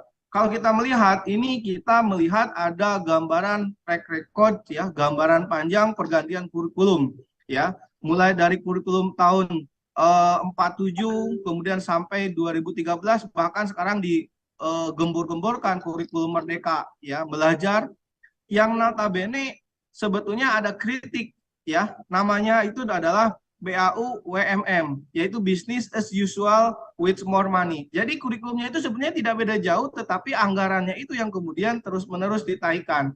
Ini menarik sebetulnya. Lanjut, ini yang tadi saya sampaikan, mahalnya biaya pendidikan. Kalau kita bisa melihat, ini kita bisa data yang kita dapatkan untuk bisa mengakses pendidikan berkualitas, nampaknya kita harus merogoh kocek yang sangat mahal. Padahal kalau kita melihat pendidikan itu adalah hak bagi setiap warga negara ya, baik itu yang kaya maupun miskin, mereka mendapatkan pendidikan yang berkualitas. Nah, ini jadi catatan. Bagaimana kita bisa melihat, apalagi dengan undang-undang Omnibus Law, kemudian undang-undang yang meliberalisasikan pendidikan, ini terjadi gitu. Baik. Kemudian, nah, di sisi lain ada fenomena yang menarik juga, bagaimana kesejahteraan tenaga pendidik itu sangat mencolok ya. Ini menarik sebetulnya, berdasarkan data-data yang kita dapatkan, tingkat kesejahteraan pendidik itu sangat minimalis. Padahal kalau kita melihat maju mundurnya suatu bangsa, salah satu indikatornya itu adalah bagaimana kesejahteraan guru. Bagaimana pendidik bisa memberikan curahan kualitas pengajaran yang bermutu, sementara kesejahteraannya itu belum teroptimalkan. Ini jadi catatan kritis juga. Kemudian juga kalau kita melihat ada fenomena yang menarik, diantaranya adalah tingkat korupsi di dunia pendidikan sangat tinggi. Ini pun menarik juga. Kemarin sempat viral salah satu rektor di Unila dan kawan-kawan diduga terima miliar terkait lulusan mahasiswa. Sebenarnya ini fenomena yang baru saja terungkap. Kalau misalkan diungkap lebih luas, ini datanya bisa jadi menjadi seperti gunung es yang membesar. Nah, itu hanya salah satu saja mungkin yang dipotret. Juga ada tingkat kriminalitas pelajar yang semakin tinggi. Ya, ini fenomena yang seperti tadi saya sampaikan, gunung es kian hari kian membuncah gitu. Ya, jadi selepas jam pelajaran, mereka bukan pulang ke rumah dan sebagainya, tapi justru melakukan tawuran dan kriminalitas. Ini terjadi. Lanjut, ini juga sama. Nah, yang menarik juga maraknya prostitusi pelajar. Berdasarkan data yang saya dapatkan, ya contohnya misalkan di Jawa Barat itu salah satu banyak provinsi yang memang tingkat pergaulan bebasnya cukup tinggi di Indonesia. Ini menarik sebetulnya itu. Padahal kalau kita bisa melihat tingkat pendidikan atau kampus pendidikan di Jawa Barat relatif tinggi, tetapi ini beriringan juga dengan tingkat prostitusi yang sangat tinggi. Kemudian juga perundungan atau bullying di tingkat pendidikan sangat tinggi. Kemudian, nah, ada yang menarik juga, program-program yang selama ini terus dikampanyekan oleh pemerintah lewat deradikalisasi lewat pendidikan. Mereka membuat kurikulum lewat pesantren, kemudian sekolah-sekolah, seolah-olah ini menjadi monster yang menakutkan radikalisasi itu. Padahal bisa jadi ya lawan dari radikalisasi itu ada liberalisasi, mereka perkuat sektor-sektor liberalisasi. Ini juga menjadi contoh yang memang perlu untuk kita kritisi, ya. Apakah betul deradikalisasi itu adalah sesuatu yang memang perlu dan sangat urgent, atau justru bisa jadi ini adalah muatan-muatan ideologis di sini terjadi. Kemudian ini juga program modernisasi beragama terus-menerus dikampanyekan, ya. Dan dana yang dikeluarkan bukan hal yang sedikit, tetapi sangat banyak gitu, ya. Itu terus digelontorkan bagaimana modernisasi beragama Islam diutak-atik sedemikian rupa menjadi Islam Jawa, Islam yang wasatonia dan sebagainya gitu. Ini menarik. Padahal kalau kita bisa melihat ini adalah bagian dari upaya tadi. Bisa jadi ini upaya menjauhkan dari Islam yang sesungguhnya gitu. Nah, rekan-rekan sekalian, ya, sahabat sekalian di mana Anda berada, akan masalah dari tadi yang saya sampaikan tadi adalah kalau kita bisa melihat bahwa pendidikan kita semakin jauh dari nilai-nilai Islam, bahkan semakin materialisme, ya, semakin opportunity, semakin liberalisasi.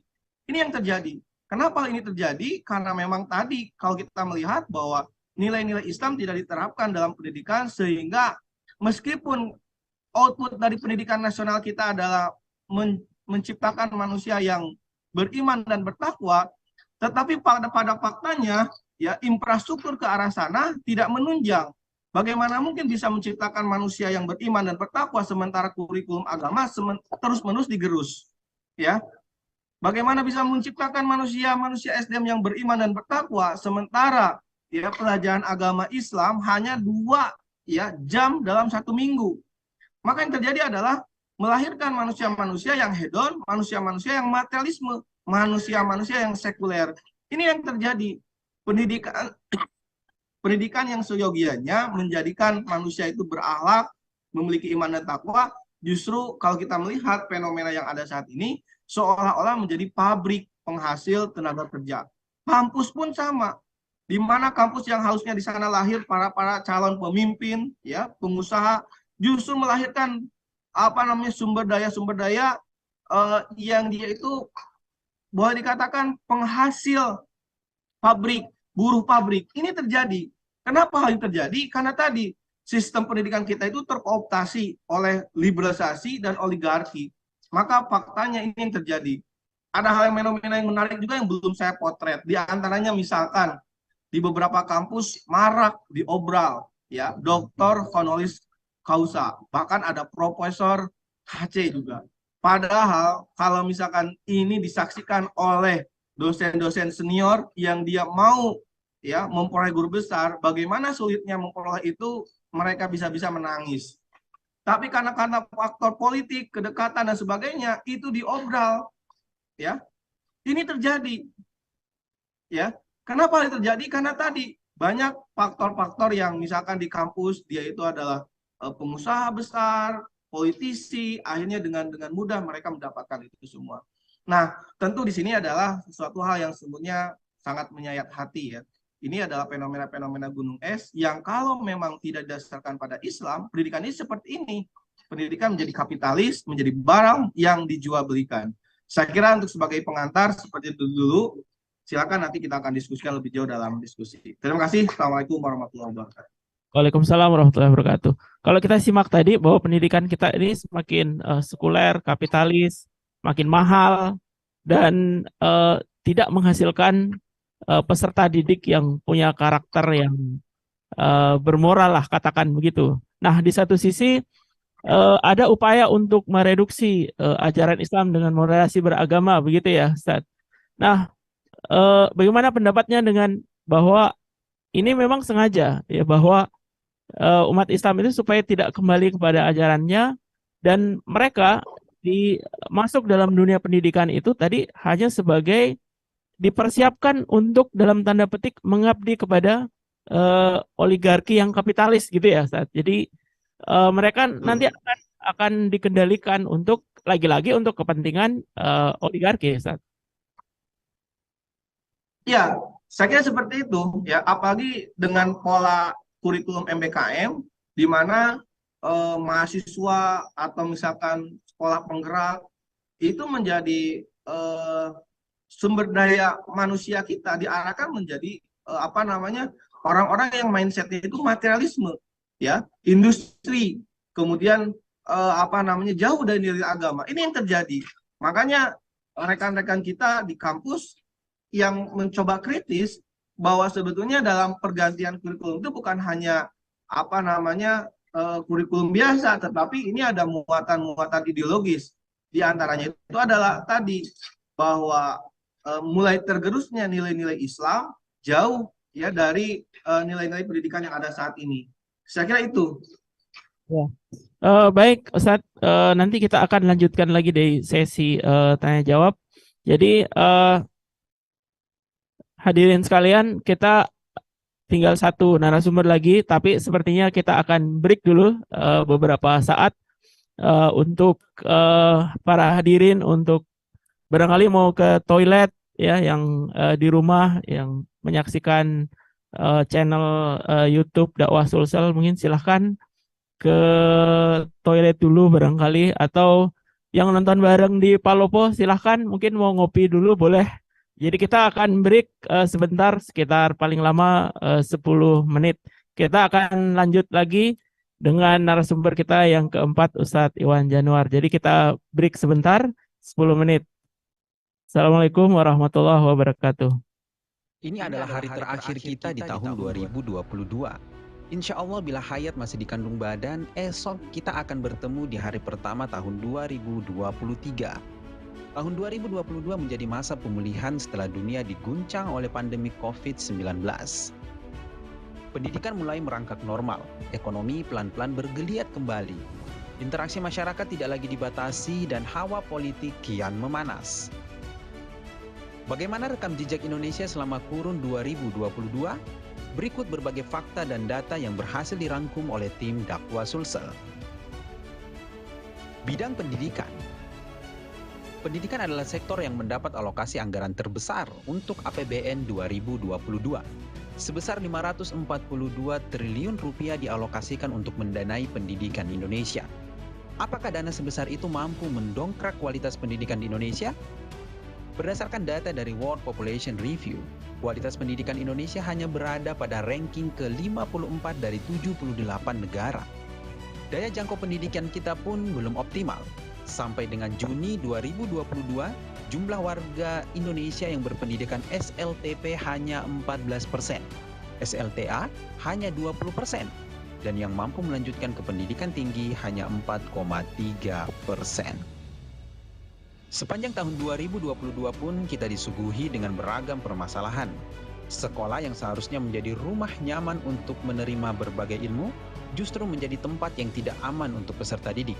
KPAI mencatat, dari Januari hingga Juli 2022, terdapat 12 kasus kekerasan seksual yang terjadi di sekolah. Ini kasus yang berhasil mencuat ke publik. Sementara yang tidak terdata pasti lebih banyak lagi. Bidang ekonomi. Bagaimana dengan perekonomian Indonesia? Banyak pihak yang bangga dengan pertumbuhan ekonomi Indonesia selama 2022. Bahkan di triwulan ketiga tahun 2022, ekonomi Indonesia dilaporkan tumbuh sampai 5,7%. Dieluk-elukkan sebagai salah satu yang tertinggi di dunia. Lalu siapa sebenarnya yang menikmati pertumbuhan ekonomi itu?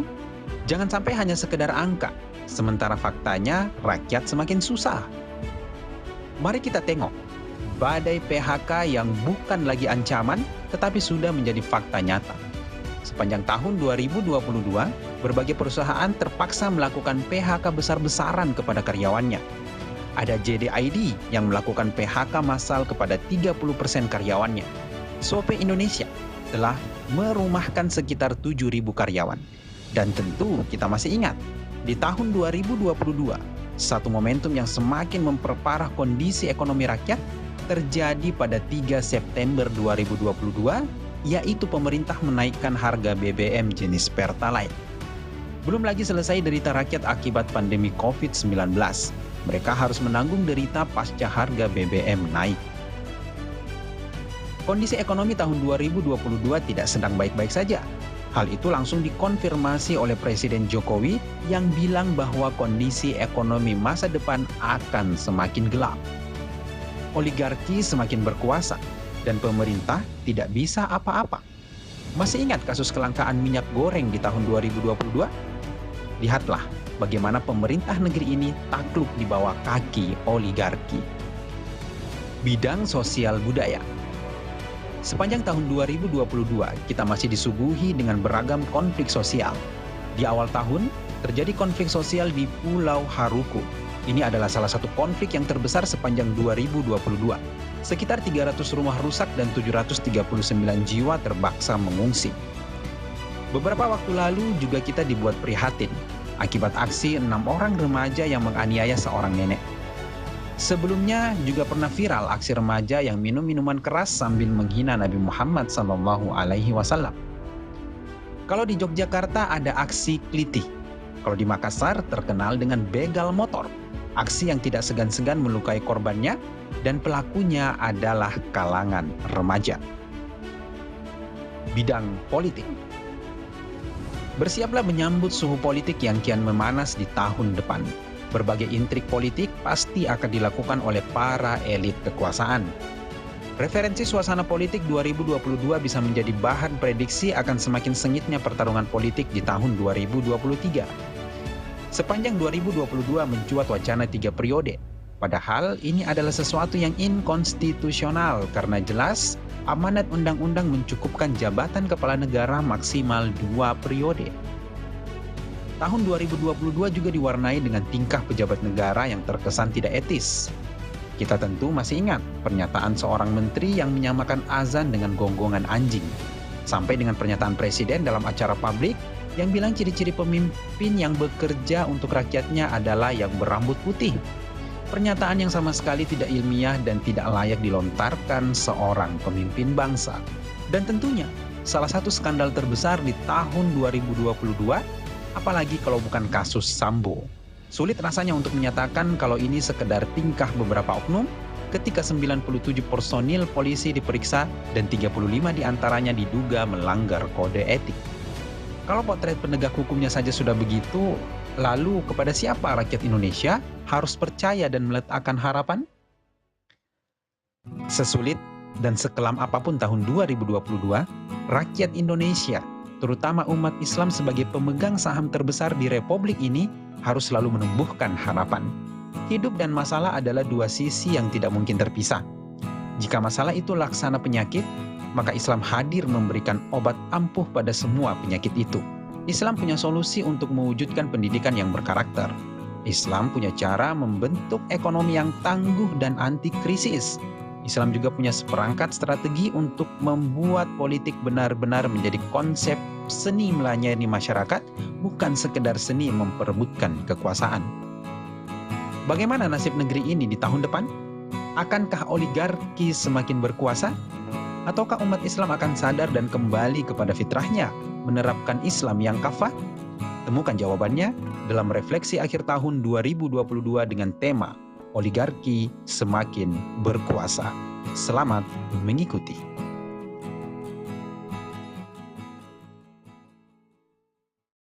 Ini adalah hari terakhir kita di tahun 2022. Insya Allah bila hayat masih dikandung badan, esok kita akan bertemu di hari pertama tahun 2023. Tahun 2022 menjadi masa pemulihan setelah dunia diguncang oleh pandemi COVID-19. Pendidikan mulai merangkak normal, ekonomi pelan-pelan bergeliat kembali. Interaksi masyarakat tidak lagi dibatasi dan hawa politik kian memanas. Bagaimana rekam jejak Indonesia selama kurun 2022? Berikut berbagai fakta dan data yang berhasil dirangkum oleh tim Dakwa Sulsel. Bidang pendidikan. Pendidikan adalah sektor yang mendapat alokasi anggaran terbesar untuk APBN 2022. Sebesar 542 triliun rupiah dialokasikan untuk mendanai pendidikan Indonesia. Apakah dana sebesar itu mampu mendongkrak kualitas pendidikan di Indonesia? Berdasarkan data dari World Population Review, kualitas pendidikan Indonesia hanya berada pada ranking ke-54 dari 78 negara. Daya jangkau pendidikan kita pun belum optimal. Sampai dengan Juni 2022, jumlah warga Indonesia yang berpendidikan SLTP hanya 14%, SLTA hanya 20%, dan yang mampu melanjutkan ke pendidikan tinggi hanya 4,3%. Sepanjang tahun 2022 pun kita disuguhi dengan beragam permasalahan. Sekolah yang seharusnya menjadi rumah nyaman untuk menerima berbagai ilmu, justru menjadi tempat yang tidak aman untuk peserta didik. KPAI mencatat, dari Januari hingga Juli 2022, terdapat 12 kasus kekerasan seksual yang terjadi di sekolah. Ini kasus yang berhasil mencuat ke publik. Sementara yang tidak terdata pasti lebih banyak lagi. Bidang ekonomi. Bagaimana dengan perekonomian Indonesia? Banyak pihak yang bangga dengan pertumbuhan ekonomi Indonesia selama 2022. Bahkan di triwulan ketiga tahun 2022, ekonomi Indonesia dilaporkan tumbuh sampai 5,7%. Dieluk-elukkan sebagai salah satu yang tertinggi di dunia. Lalu siapa sebenarnya yang menikmati pertumbuhan ekonomi itu? Jangan sampai hanya sekedar angka, sementara faktanya rakyat semakin susah. Mari kita tengok, badai PHK yang bukan lagi ancaman, tetapi sudah menjadi fakta nyata. Sepanjang tahun 2022, berbagai perusahaan terpaksa melakukan PHK besar-besaran kepada karyawannya. Ada JDID yang melakukan PHK massal kepada 30% karyawannya. Shopee Indonesia telah merumahkan sekitar 7.000 karyawan. Dan tentu kita masih ingat, di tahun 2022, satu momentum yang semakin memperparah kondisi ekonomi rakyat terjadi pada 3 September 2022, yaitu pemerintah menaikkan harga BBM jenis Pertalite. Belum lagi selesai derita rakyat akibat pandemi COVID-19. Mereka harus menanggung derita pasca harga BBM naik. Kondisi ekonomi tahun 2022 tidak sedang baik-baik saja. Hal itu langsung dikonfirmasi oleh Presiden Jokowi yang bilang bahwa kondisi ekonomi masa depan akan semakin gelap. Oligarki semakin berkuasa dan pemerintah tidak bisa apa-apa. Masih ingat kasus kelangkaan minyak goreng di tahun 2022? Lihatlah bagaimana pemerintah negeri ini takluk di bawah kaki oligarki. Bidang sosial budaya. Sepanjang tahun 2022, kita masih disuguhi dengan beragam konflik sosial. Di awal tahun, terjadi konflik sosial di Pulau Haruku. Ini adalah salah satu konflik yang terbesar sepanjang 2022. Sekitar 300 rumah rusak dan 739 jiwa terpaksa mengungsi. Beberapa waktu lalu juga kita dibuat prihatin akibat aksi 6 orang remaja yang menganiaya seorang nenek. Sebelumnya juga pernah viral aksi remaja yang minum minuman keras sambil menghina Nabi Muhammad SAW. Kalau di Yogyakarta ada aksi klitih. Kalau di Makassar terkenal dengan begal motor. Aksi yang tidak segan-segan melukai korbannya dan pelakunya adalah kalangan remaja. Bidang politik. Bersiaplah menyambut suhu politik yang kian memanas di tahun depan. Berbagai intrik politik pasti akan dilakukan oleh para elit kekuasaan.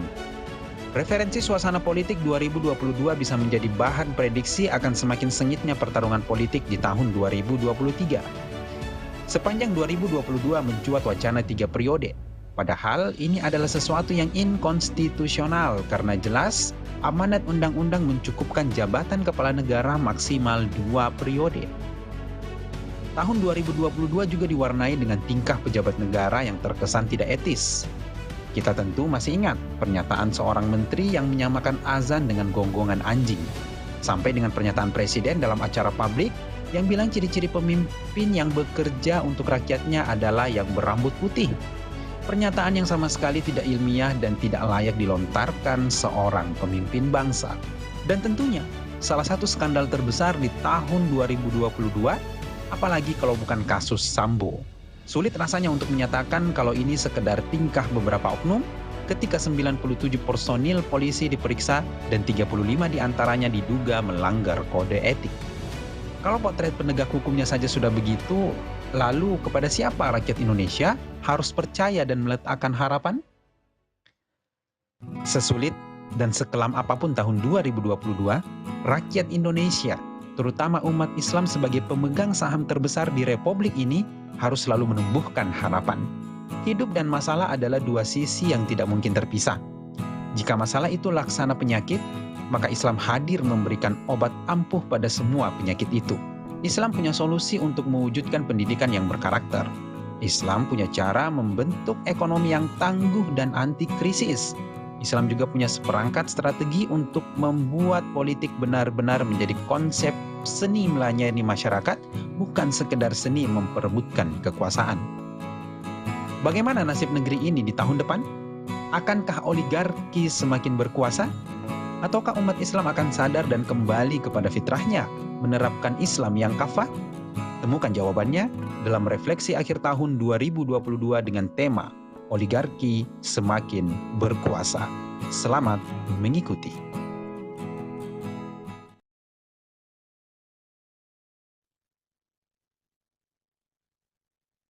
Ya, baik. Bismillahirrahmanirrahim. Assalamualaikum warahmatullahi wabarakatuh.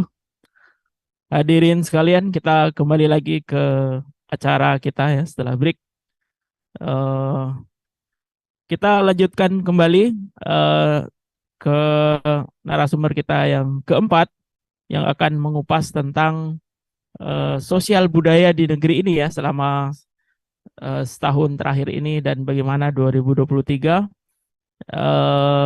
Beliau akan membawakan tema dengan budaya permisivisme buahkan residu sosial. Jadi sudah siap melalui Zoom Ustadz Iwan Januar ya. Tadi saya belum menyapa. Assalamualaikum Ustadz. Apa kabarnya ini? Waalaikumsalam warahmatullahi wabarakatuh. Ini Alhamdulillah adalah hari bikhair. terakhir Mudah-mudahan kita semua di juga tahun sehat. 2022. Ayat dari mana ini Ustadz? Dari Bogor ini saya. Oh, dari Bogor. Alhamdulillah. Baik, Ustadz. Ini tadi 3 narasumber sudah mengupas dari sisi ekonomi, politik, dan penegakan hukum, kemudian pendidikan. Nah, sekarang kita akan mendengarkan dari Ustadz Iwan ini dari sisi sosial budaya, Ustadz. Tafadhol, Ustadz. Baik. Izinkan saya untuk share screen dulu ya.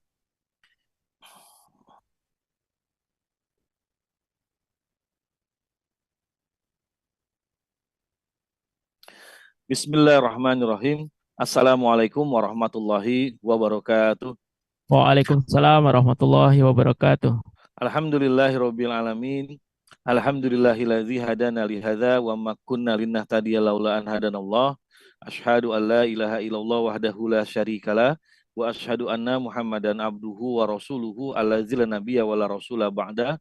Allahumma shalli wa sallim wa barik ala Rasulillah wa ala alihi wa sahbihi wa mawalah ila yaumil qiyamah amma ba'du. Qala Allah Ta'ala fi kitabihil karim wa huwa asdaqul qailin. A'udzu billahi minasyaitonir rajim. Bismillahirrahmanirrahim. Walau anna ahlal qura amanu wa taqau la fatahna 'alaihim barakatim minas. Tahun 2022 ini masih ada kesempatan kita untuk melakukan refleksi ya, melakukan kalau bahasa agama muhasabah, kita menghitung diri bagaimana perjalanan 1 tahun kemarin 2022. Tadi sudah disampaikan dalam tema politik, kemudian ekonomi, pendidikan, dan pada kesempatan ini saya diberikan amanah untuk menyampaikan bagaimana kondisi sosial budaya Indonesia khususnya tentang kehidupan keluarga dan masyarakat. Saya akui bahwa tema ini tema yang sebetulnya kita rasakan sehari-hari. Tapi secara komoditas politik memang kurang seksi, kurang menarik. Kenapa? Karena memang tidak banyak putaran satu jabatan, kedua putaran uang yang menarik di sini.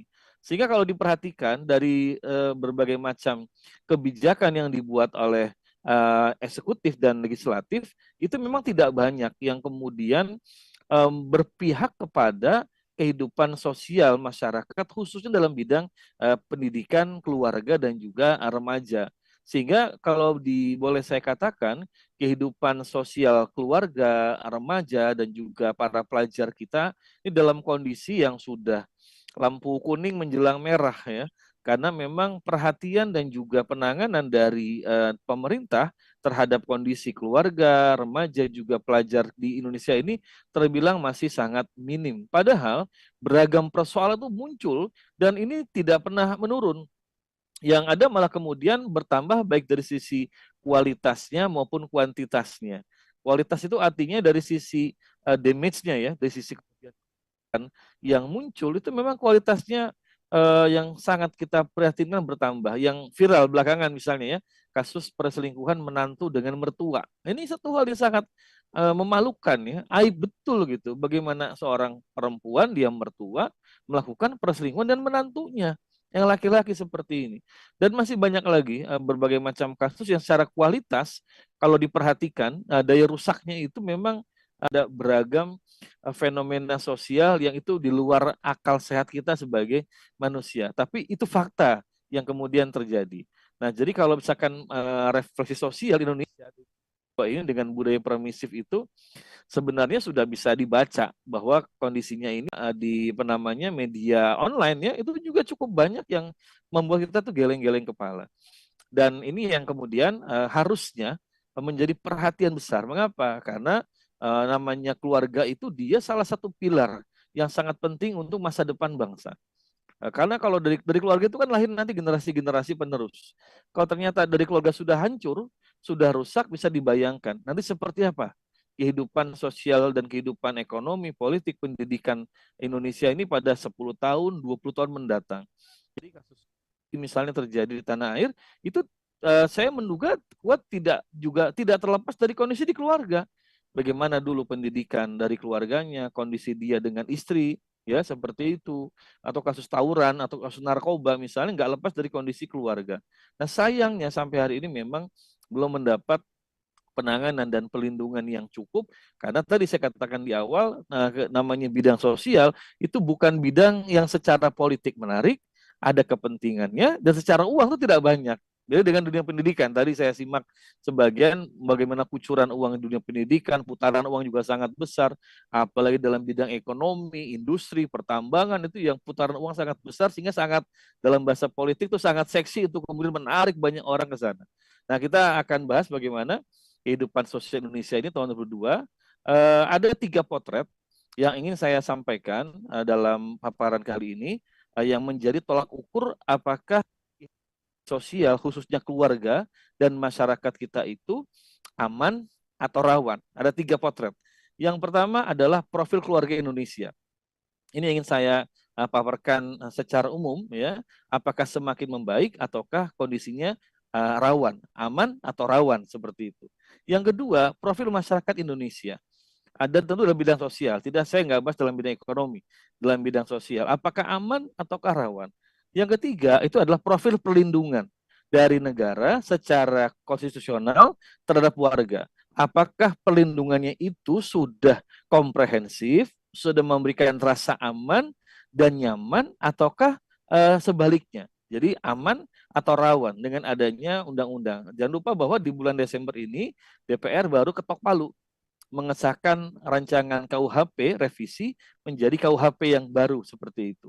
Nah, kita nanti akan kupas apakah KUHP yang baru ini memberikan rasa bagi masyarakat secara sosial, nilai-nilai keluarga, atau juga makin rawan. Nah, saya melihat sekurang-kurangnya 3 profil ini, 3 potret ini yang mesti kemudian kita sorot untuk mengukur bagaimana kehidupan sosial, keluarga, masyarakat Indonesia aman ataukah rawan. Saya tidak akan bisa di sisi ekonomi ya, Karena tadi sudah dibahas dalam bidang ekonomi, bagaimana barangkali struktur ekonomi keluarga Indonesia, apakah membaik ataukah memburuk ya. Yang jelas berita terakhir dari survei Kompas itu menunjukkan lebih dari separuh orang Indonesia tidak bisa membeli makanan bergizi. Ini satu hal yang juga kita sangat prihatin. Oke ya, kita akan kupas para jamaah, para hadirin tamu undangan. Yang pertama kita akan kupas tentang bagaimana profil keluarga Indonesia ini. Ya. Nah, sebelumnya ada beberapa parameter tentang kehidupan sosial yang sehat dalam pandangan Islam tentunya. Bagaimana sebuah masyarakat itu dikatakan sehat, keluarganya, lingkungannya, masyarakatnya dalam pandangan Islam. Yang pertama di dalam keluarga tentu dikatakan keluarga itu sehat secara sosial kalau terpelihara muasyarah bil ma'ruf. Hubungan suami istri itu secara ma'ruf. Nah, tidak ada KDRT ya. Ya kalau konflik biasalah ya. Tapi kalau KDRT jangan sampai. Dikatakan muasyarah bil ma'ruf, tidak ada KDRT secara verbal, apalagi secara fisik ya. Itu enggak terjadi. Ini yang pertama, dikatakan keluarga itu sehat kalau suami istri itu mereka memiliki muasyarah yang ma'ruf. Hubungan antar suami dengan istri secara ma'ruf. Yang kedua juga terpeliharanya hubungan anak dan orang tua dengan ma'ruf juga seperti itu. Bagaimana orang tua berperan untuk kemudian meriayah, bertanggung jawab terhadap nafkah lahir batin bagi anak-anaknya ya. Nafkah lahirnya, sandangnya, kemudian pangannya, papan, kemudian juga nafkah batinnya, cukupnya kasih sayang, kemudian pendidikan agama juga diberikan oleh orang tua. Ini yang kedua menjadi parameter kehidupan sosial yang sehat menurut Islam. Yang ketiga terpeliharanya nasab dan kelahiran. Nah ini juga sangat penting ya, karena kalau kita melihat ini di Indonesia sekarang sudah mulai diopinikan ya, namanya child free. Jadi nggak usah punya anak deh. Jadi nggak usah punya anak, nikah oke, tapi nggak usah punya anak seperti itu ya. Termasuk juga udah mulai muncul ya opini-opini yaitu nggak usah menikah. Jadi nggak usah menikah. Kenapa kita mesti menikah? Kalau misalkan kita secara single ya sebagai kalau kata orang sekarang jomblo gitu kan, dia bisa happy, bisa produktif, ya kenapa enggak gitu kan? Toh kata mereka ini pakai alasannya agamis ya, ulama juga ada yang enggak menikah. Begitu ya. Jadi ada juga pakai alasan agamis mengatakan ulama juga ada yang enggak menikah. Jadi mereka juga pakai dalil untuk membenarkan tindakan enggak menikah. Ini ada dua opini yang tengah masyarakat. Yang pertama yaitu adalah dorongan tidak punya anak, yang kedua opini juga enggak menikah. Ini juga cukup berkembang di Indonesia, walaupun belum sekronis atau separah kondisi misal di Jepang, Korea Selatan, Cina ya atau juga Jerman. Ini 4 negara memang yang sudah mengalami krisis pernikahan, krisis keluarga, krisis anak. Bahkan terakhir itu yang cukup menghebohkan itu juga mengalami resesi seksual. Jadi banyak orang Jepang, Korea Selatan, Cina, Eropa itu yang mereka sampai nggak mau hubungan badan. Walaupun nggak nikah, walaupun kumpul-kumpul nggak mau mereka. Jadi sudah nggak tertarik dengan namanya hubungan badan. Coba bayangkan satu hal yang ini fitrah ya, fitrah manusia tertarik dengan lawan jenis itu sampai hilang, sampai nggak ada, sampai nggak ada hasrat mereka itu untuk hubungan seksual coba. Ini satu hal sangat penyakit sosial yang cukup parah seperti ini begitu ya. Oke, jadi yang ketiga dikatakan kehidupan sosial itu sehat kalau terpeliharanya nasab. Nah, garis keturunan itu bersih ya. Di Inggris itu 30% anak-anak yang lahir dalam pernikahan begitu dicek DNA-nya itu nggak nyambung ke bapaknya. Jadi ternyata ketika si perempuannya hamil ini bukan oleh si suaminya ini, tapi oleh laki-laki lain. Jadi begitu dicek DNA itu 30% tuh nggak nyambung ke bapaknya. Coba ngeri kan? Karena nasabnya gak jelas. Nah di Indonesia ini juga sudah mulai banyak nih orang-orang anak-anak muda yang menikah dalam kondisi kemudian sudah hamil dulu. Dan yang cukup memprihatinkan ini kalangan selebritis ya. Kenapa saya katakan memprihatinkan? Karena biasanya kalau selebritis itu akan diikuti oleh para fanbase-nya, para pengikutnya. Nah di Indonesia ini cukup banyak beberapa selebriti mereka terang-terangan menyampaikan menikah dalam keadaan sudah hamil duluan seperti itu. Nah, ini dipublish ya, diumumkan kepada lewat akun media sosial mereka, lewat wawancara seperti itu. Ini yang saya khawatirkan nanti menginspirasi dan menjadi pembenaran di kalangan anak-anak muda untuk menikah dalam keadaan sudah hamil duluan. Oke, ya, ini yang ketiga. Yang keempat, yang juga menjadi tolak ukur sehatnya satu kehidupan sosial, itu tingginya tingkat pernikahan, minimnya tingkat perceraian. Jadi dikatakan masyarakat itu sehat ya secara sosial kalau tingkat pernikahannya tinggi, perceraiannya rendah. Nah sekarang ini ya di Indonesia tingkat pernikahan itu memang cukup masih tinggi, walaupun katanya ada penurunan. Cuman perceraian itu yang naik. Jadi cukup banyak pasangan tuh yang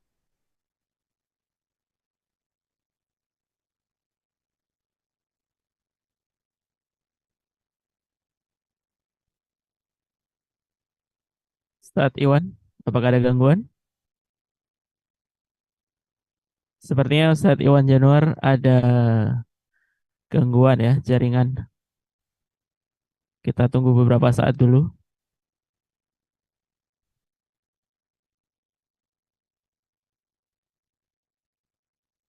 Ya, sambil menunggu, selain hadirin yang hadir secara langsung di sini bersama kami, tadi sudah ya Pak Lopo, ada Nobar via Zoom, ada juga Goa dan Jene Ponto ya, yang menyaksikan Nobar juga, tapi via YouTube channel dakwah Sulsel. Baik, jika ada pertanyaan ya yang menonton via YouTube bisa menuliskan pertanyaannya di kolom komentar. Eh Sepertinya Ustadz Iwan belum bergabung, jadi kita coba karena ini dialog, jadi kita coba membuka pertanyaan ya untuk hadirin di sini dan juga nanti ada dari Palopo dan juga pemirsa yang ada di rumah. Baik, saya persilakan barangkali hadirin yang ada di sini dulu sambil menunggu Ustadz Iwan gabung kembali nih. Ada yang mau bertanya? Palopo ya. Kita Palopo dulu mungkin. Assalamualaikum Palopo. Tidak bisa.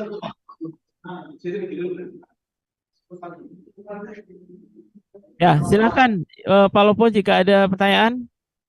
Ada, Ustaz. Ya, silakan. Coba. Sudah masuk suaranya, sudah masuk. Silakan. Bismillahirrahmanirrahim. Assalamualaikum warahmatullahi wabarakatuh. Waalaikumsalam warahmatullahi wabarakatuh. Pertanyaannya saya tujukan untuk Ustadz, pertama untuk Ustadz Wahyudi Al-Maruti. Ya. Tadi dijelaskan mengenai tentang kasus Sambo. Nah, bagaimana paradigma hukum Islam agar cepat menyelesaikan kasus yang dialami atau yang dilakukan oleh Verdi Sambo dan kawan? Bagaimana perspektif paradigma hukum Islam untuk menyelesaikan kasus tersebut agar cepat selesai? Dan kedua,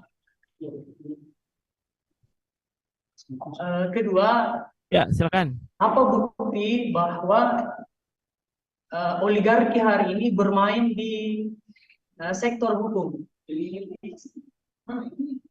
Bagaimana Ustaz, kedengaran suara saya? Apa bukti ya? Bisa diulang pertanyaan keduanya? Ya.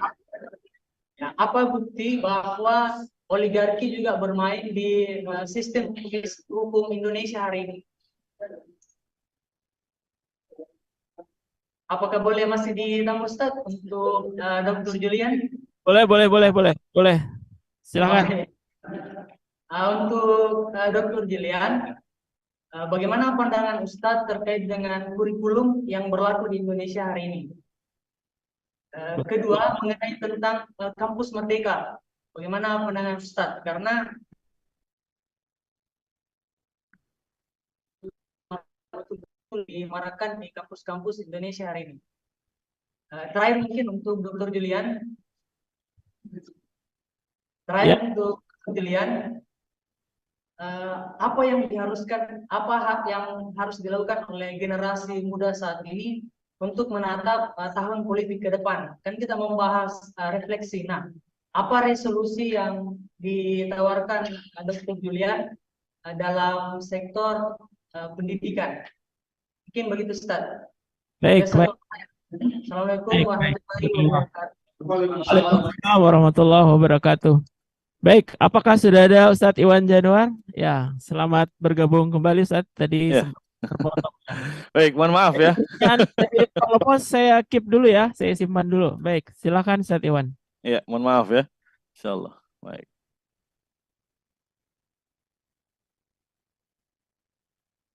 Ya, maaf, saya lanjutkan lagi ya.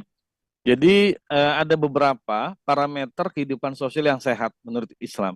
Yang ketiga, empat, maaf, tingginya tingkat pernikahan dan minim tingkat perceraian. Harusnya begitu. Masyarakat yang sehat itu masyarakat yang animo pernikahannya tinggi, ya, dan perceraiannya rendah. Kita akan lihat nanti bagaimana profil keluarga Indonesia ya. Kemudian minimnya angka perzinahan atau hubungan seks di luar nikah atau perselingkuhan. Harusnya minim. Ya, bukan berarti nggak ada ya dalam kehidupan. Kalau kita baca dalam sirah juga ada kejadian di masa Nabi SAW orang yang berzina. Itu memang hal yang bisa saja terjadi sekalipun di dalam aturan Islam. Tapi dalam masyarakat yang sehat, orang lebih tinggi animo menikah ketimbang berzina. Bukan sebaliknya, ya. Bukan malah animo menikah itu rendah, sementara animo atau keinginan untuk datang ke tempat lokalisasi. Kalau sekarang nggak ada lokalisasi ya, sekarang ini sudah pakai online semua. Jadi kalau sekarang oleh mungkin teman-teman yang barangkali mau penelitian sosial tentang kalau dicek tentang tempat-tempat lokalisasi itu sudah semakin berkurang. Tempat-tempat maaf ya mangkal PSK semakin berkurang. Kenapa? Karena sekarang sudah online.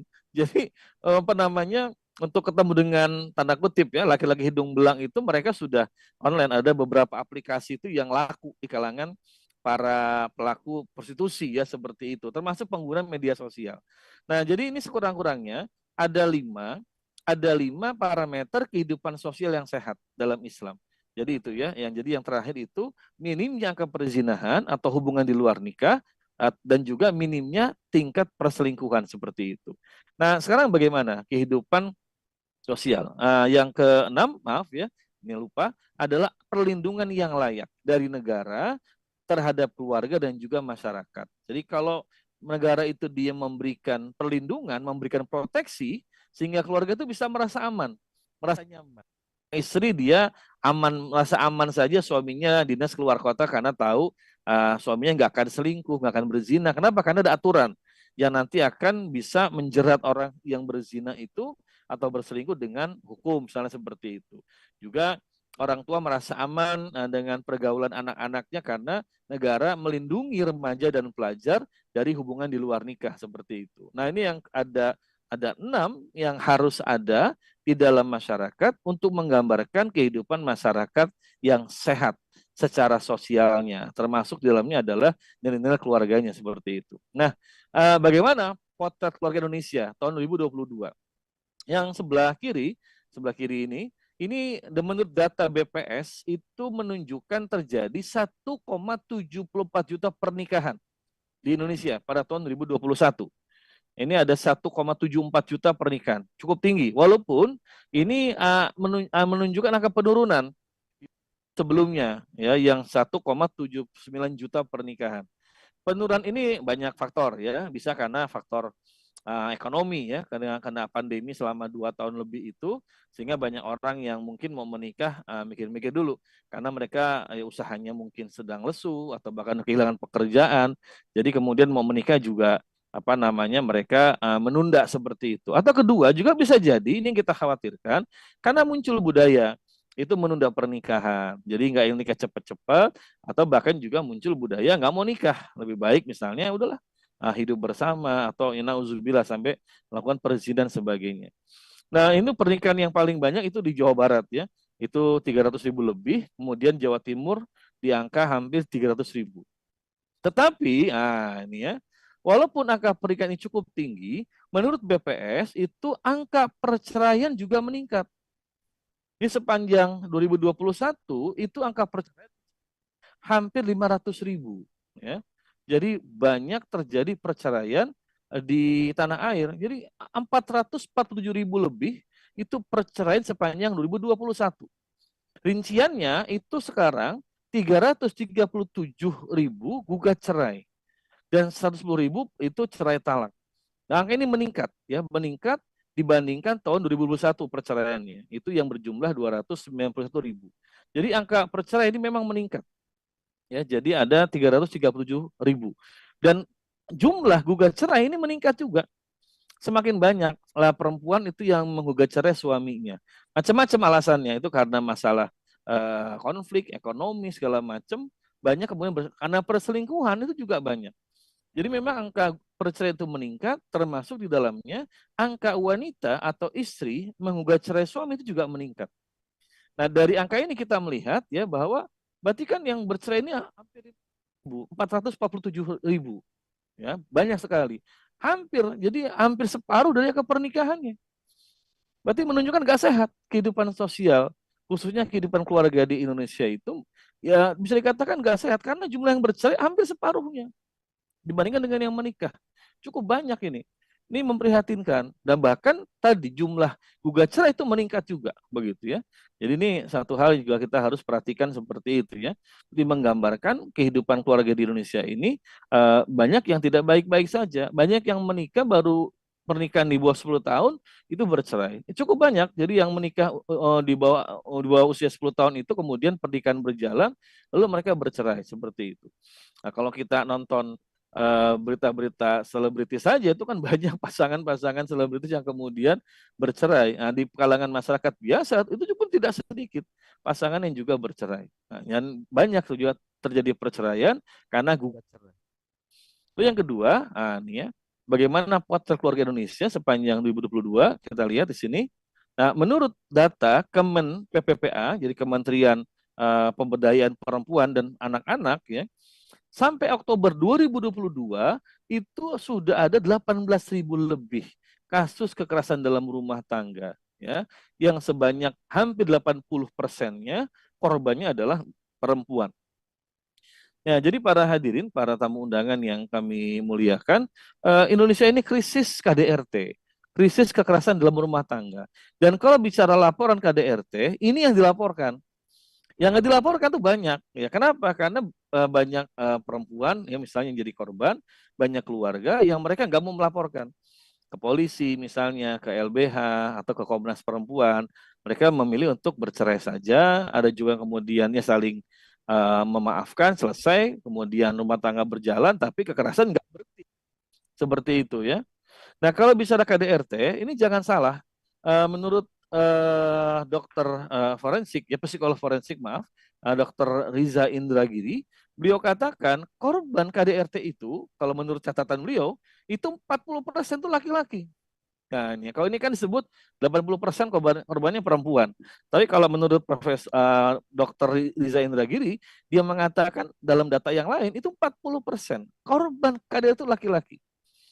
Jadi suami jadi korban KDRT. Ini mungkin teman-teman geleng-geleng apa atau senyum. Kok bisa sih laki-laki jadi korban KDRT? Faktanya ada. Dan juga saya temui beberapa kasus ya laki-laki jadi korban KDRT, korban kekerasan istrinya, baik secara verbal ataupun secara fisik. Ya ada secara fisik. Itu sampai ada yang kemudian korban itu ya dia mengadu ke saya. Nih saya juga agak-agak geli tapi juga kasihan juga begitu ya. Itu dipukul dengan besi oleh istrinya itu. Bayangkan, dipukul dengan tokat besi oleh istrinya itu. Bahkan sampai kemudian tidur di luar rumah, di teras, di halaman rumah itu. Diusir oleh istrinya itu. Itu cukup banyak kasus KDRT yang korbannya 40% itu laki-laki. Ini menurut versi Dr. Riza Indragiri ya, sebagai dokter forensik. Dia mengatakan begitu. Nah, saya nggak tahu di sini, yang mudah-mudahan para tamu undangan bukan ya. Karena apa? Karena biasanya kalau korbannya laki-laki, ini malah banyak yang nggak melapor. Kenapa kalau melapor? Malu begitu kan? Coba bayangkan. Berantem sama istri, kalah, dicakar, atau dipukul, lapor ke polisi. Lapor, Pak, kenapa saya dipukul? Sama siapa? Istri saya. Kira-kira gimana reaksi polisi? Mendukung atau membuli kira-kira? Pasti membuli polisi gitu kan. Ini yang disampaikan oleh Dr. Riza Indragiri. Dia katakan kalau laki-laki korban KDRT itu lebih banyak dia melapor. Karena kalau dia melapor kemungkinan jadi korban lagi nanti itu, dibully nanti di kepolisian, dibully juga oleh mungkin pihak LBH segala macam, ya dijadiin bahan bercanda lah seperti itu. Jadi banyak laki-laki itu mereka juga jadi korban KDRT. Nah ini banyak terjadi di Indonesia. 40% korban KDRT versi yang lain itu adalah laki-laki. Kalau ini kan versi Kementerian Pemberdayaan Perempuan ya, dan anak itu 80% lebih, hampir 80% korbannya perempuan. Tapi kalau versi yang lain 40% korbannya laki-laki. Dan kalau laki-laki jadi korban KDRT lebih banyak yang nggak melapor. Karena kalau lapor mereka pasti malu seperti itu ya. Kebayang ya. Tapi ya kita harus berempati ya. Karena ada memang kawan-kawan kita sesama laki-laki itu yang jadi korban KDRT dan mereka banyak yang kemudian bingung bagaimana menghadapinya ya. Kalau mereka pakai kekerasan nanti mereka yang dituduh jadi pelaku kan begitu. Kalau suami mukul istri, itu pasti KDRT. Tapi kalau istri kira-kira gimana pandangannya? Bingung mau dilapor KDRT? Kadang-kadang orang mencari pembenaran. Ya kamu mungkin bikin kesal istri sih dipukul sama istri. Tapi kalau suami mukul istri itu langsung KDRT seperti itu. Jadi memang menjadi laki-laki itu juga pokoknya selalu salah gitu ya. Kalau mengalah salah, kalau kemudian melawan juga salah seperti itu. Oke ya. Berikutnya, ini bagaimana kemudian anak-anak ini juga rawan menjadi korban kekerasan dalam rumah tangga. Kementerian Pemberdayaan Perempuan dan Perlindungan Anak itu melaporkan ada 797 anak jadi korban kekerasan seksual. Ini yang sangat memprihatinkan ya. Beberapa kasus saya baca itu pelakunya adalah ayah kandung. Jadi ada ayah kandung sampai dia menghamili anak kandungnya. Ini tadi pagi saya kuliah subuh saya sampaikan ini di depan para jamaah sholat subuh semua bapak-bapak. Ternyata begitu selesai ada di situ petugas KUA. Nah, dia cerita kemudian, oh yang Pak Iwan sampaikan itu betul. Saya pernah menikahkan seorang perempuan ya yang sudah hamil duluan. Yang menghamilinya itu bapak kandungnya. Jadi dia katakan saya nikahkan Pak. Ternyata ada laki-laki yang mau nikah dengan perempuan ini. Saya nggak tahu itu mungkin laki-laki lah pacarnya mungkin ya. Itu dia mau dinikahkan. Menikahi pacarnya sudah dalam keadaan hamil akibat kelakuan bapaknya seperti itu. Coba teman-teman para hadirin jamaah ini kan sudah di luar akal sehat ya. Dan ketika kata beliau ini, kata bapak ini yang petugas KUA, dia katakan waktu saya menikahkan anak perempuan ini, itu bapaknya sudah di penjara, ditangkap polisi masuk penjara, ya. Dan tapi kemudian bapaknya ini melontarkan ancaman kepada petugas KUA. Kalau nanti menikahkan anak perempuannya, saya akan, pokoknya saya akan inilah aniaya bapak gitu kan si petugas. Nah. Jadi ini cukup mengerikan ya, sampai kasus bapak kandung menghamili anak kandung.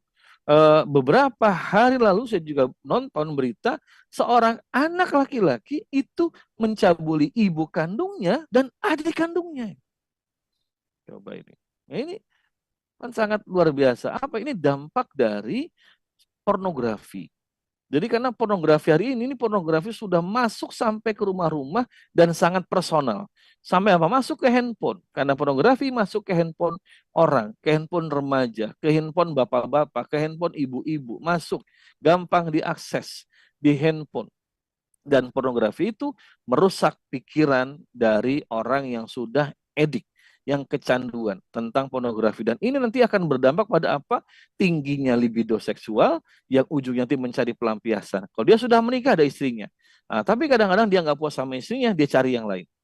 Nah, kalau bagaimana? Bisa jadi nanti korbannya adalah anak perempuan ibu kandungnya, adik kandungnya, atau kalau seorang bapak ya, dia udah kecanduan pornografi, sementara dia sudah bercerai dengan istrinya, yang ada anak perempuannya, anak perempuan nanti jadi korban.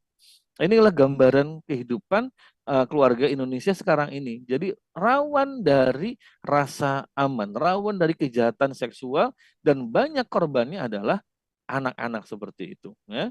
Kemudian ini tentang kehidupan keluarga juga, terdapat 670 jumlah kasus bunuh diri ya di Indonesia ini. Artinya keluarga Indonesia secara mental juga tidak sehat. Saya belum masukkan data di sini ya.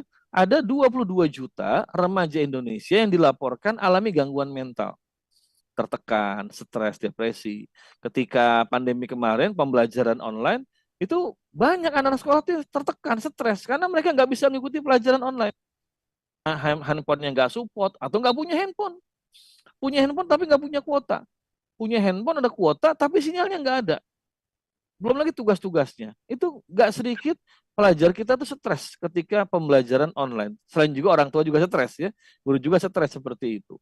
Nah ini mendorong terjadi tingkat gangguan mental pada remaja. Ada berapa? Hampir 22 juta remaja Indonesia itu alami gangguan mental. Stres, depresi, dan sebagian itu berujung pada bunuh diri. Nah, ini yang dilaporkan menurut Asosiasi Pencegahan Bunuh Diri, ada 670 kasus bunuh diri. Tapi 303%-nya itu nggak dilaporkan. Artinya angka ini puncak gunung es. Yang di bawahnya itu bisa lebih besar lagi. Nah ini ngeri sekali ya. Jadi kalau WHO, itu PBB, setiap 10 November memperingati Hari Kesehatan Mental Dunia. Kenapa? Karena memang menurut catatan WHO, di dunia ini ada hampir 1 miliar orang di dunia yang alami gangguan mental. Hampir 1 miliar, cukup banyak sekali. Dan ini artinya rata, banyak negara yang mengalami kondisi yang sama. Kenapa? Karena sumber penyakitnya sama. Sumber penyakitnya apa? Kehidupan yang serba liberal, serba kapitalis, serba hedonis ya. Banyak anak-anak remaja kita, mereka punya impian, pengen punya motor bagus ya, pengen juga kemudian punya wajah cantik, punya wajah ganteng seperti itu, nggak tercapai, akhirnya mengalami tekanan jiwa seperti itu. Ini salah satu apa namanya gangguan mental yang ada pada remaja kita ya. Makanya remaja kita jangan terlalu banyak lah main media sosial ya, terutama yang tadi ya memberikan gambaran tentang wah kecantikan, kegantengan segala macam itu memberikan tekanan mental kepada remaja kita. Oke ya, ini tentang bagaimana potret keluarga Indonesia ya secara kehidupan dalam keluarga seperti itu. Ya, mohon maaf, saya potong sedikit. Silakan. Ya. Karena waktu kita terbatas ini, Ya. apa yang bisa kita simpulkan dari potret kehidupan sosial budaya di Indonesia ini, Ustaz? Ini kesimpulannya bagian akhir. Saya langsung lompat ke bagian akhir kesimpulan ya.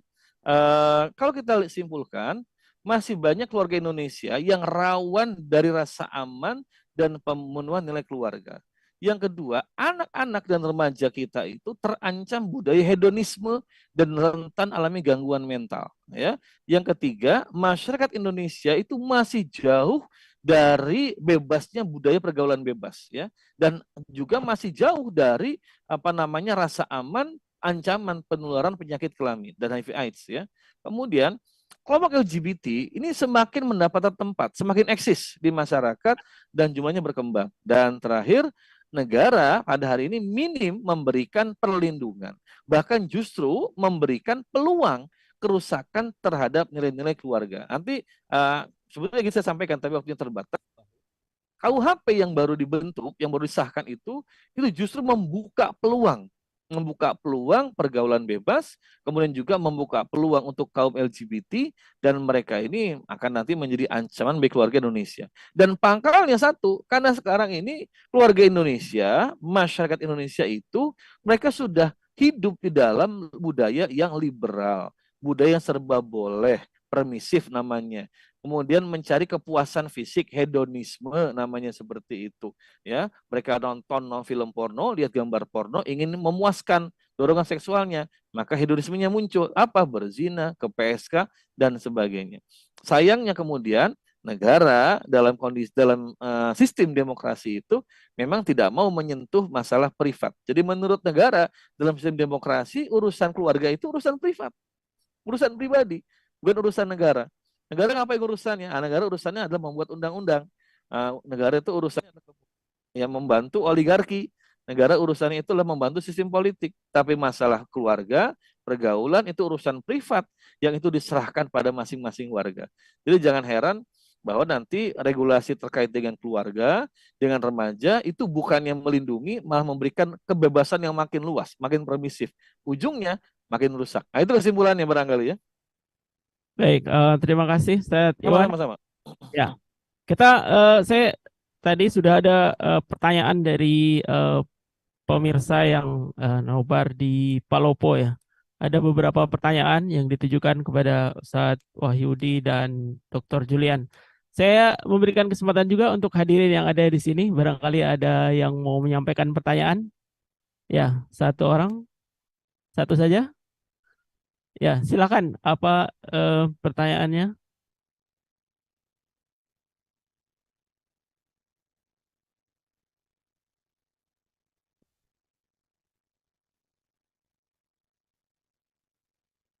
Baik, bismillahirrahmanirrahim. Assalamualaikum warahmatullahi wabarakatuh. Waalaikumsalam warahmatullahi wabarakatuh.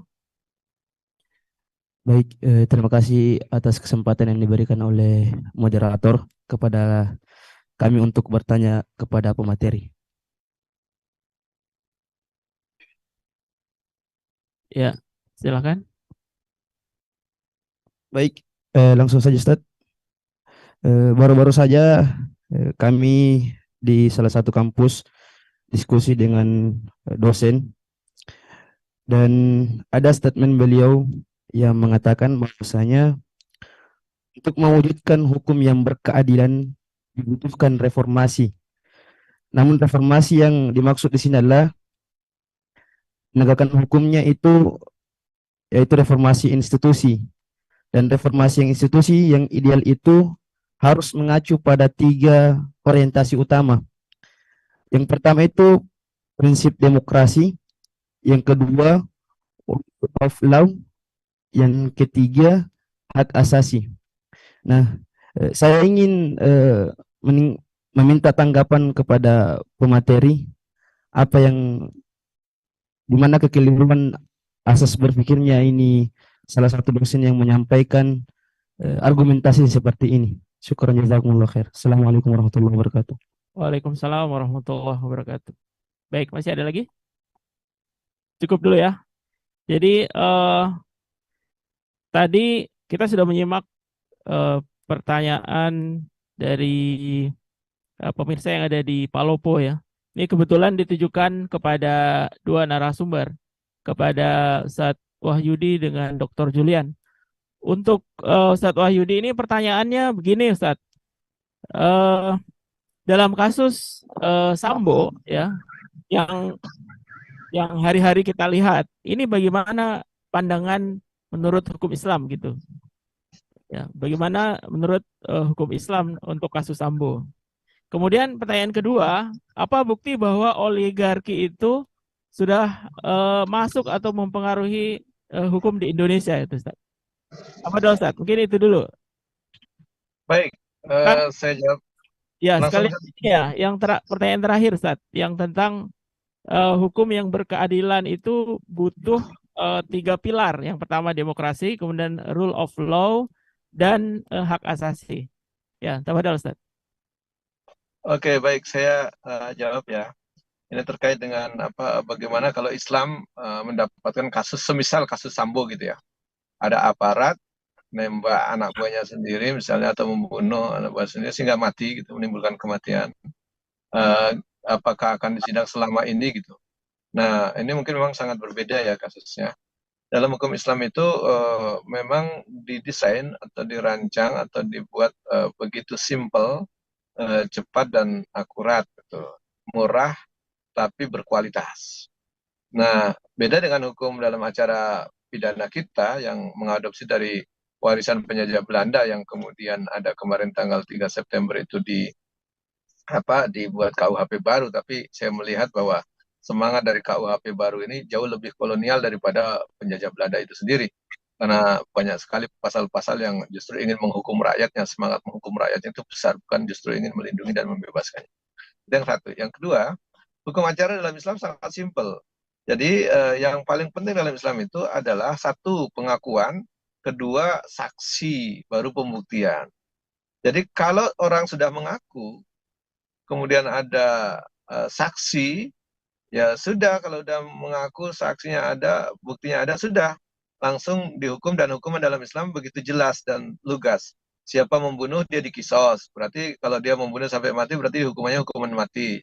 Jadi nggak perlu lama-lama lah gitu kira-kira. Begitu dia terbukti mengaku, selesai itu urusan. Jadi tidak perlu ada sidang begitu panjang, biayanya begitu banyak. Ini kan begitu sidangnya panjang, banyak sekali aparat yang harus menjaganya, biayanya aparat menjaga itu dibayar oleh negara. pergi ke tempat sidang juga dikawal oleh aparat, mobilnya juga diisi bensinnya oleh negara, bahkan mobilnya juga mobil negara. Kita negara kalah banyak itu, rugi banyak lah ngurusi kriminal dengan sistem hukum KUHP warisan penjajah Belanda ini. Bayangkan itu kita harus membiayai begitu banyak proses gitu. Nah, kalau dalam Islam saya bandingkannya begitu singkat dan cepat. Jadi memang kalau dia mengaku, oh ya memang sudah membunuh, tinggal diuji dia membunuhnya sengaja atau tidak sengaja atau karena memang unsur yang memang balas dendam dan seterusnya, berencana dan seterusnya. Itu tinggal diuji. Kalau memang itu ya dikisos. Hukumannya jelas. Siapa membunuh dihukum mati. Atau kalaupun keluarganya memberikan maaf, maka dia harus mendapatkan denda ya atau mendapatkan membayar ganti rugi sebanyak berapa? 100 ekor onta dan 10-nya dalam kondisi bunting. Tinggal kalikan aja, kalau 1 ekor onta 40 juta, berarti kalau 100 ya tinggal kalikan gitu kira-kira. Itulah harga yang harus dia bayar. Untuk kalau keluarganya memaafkan.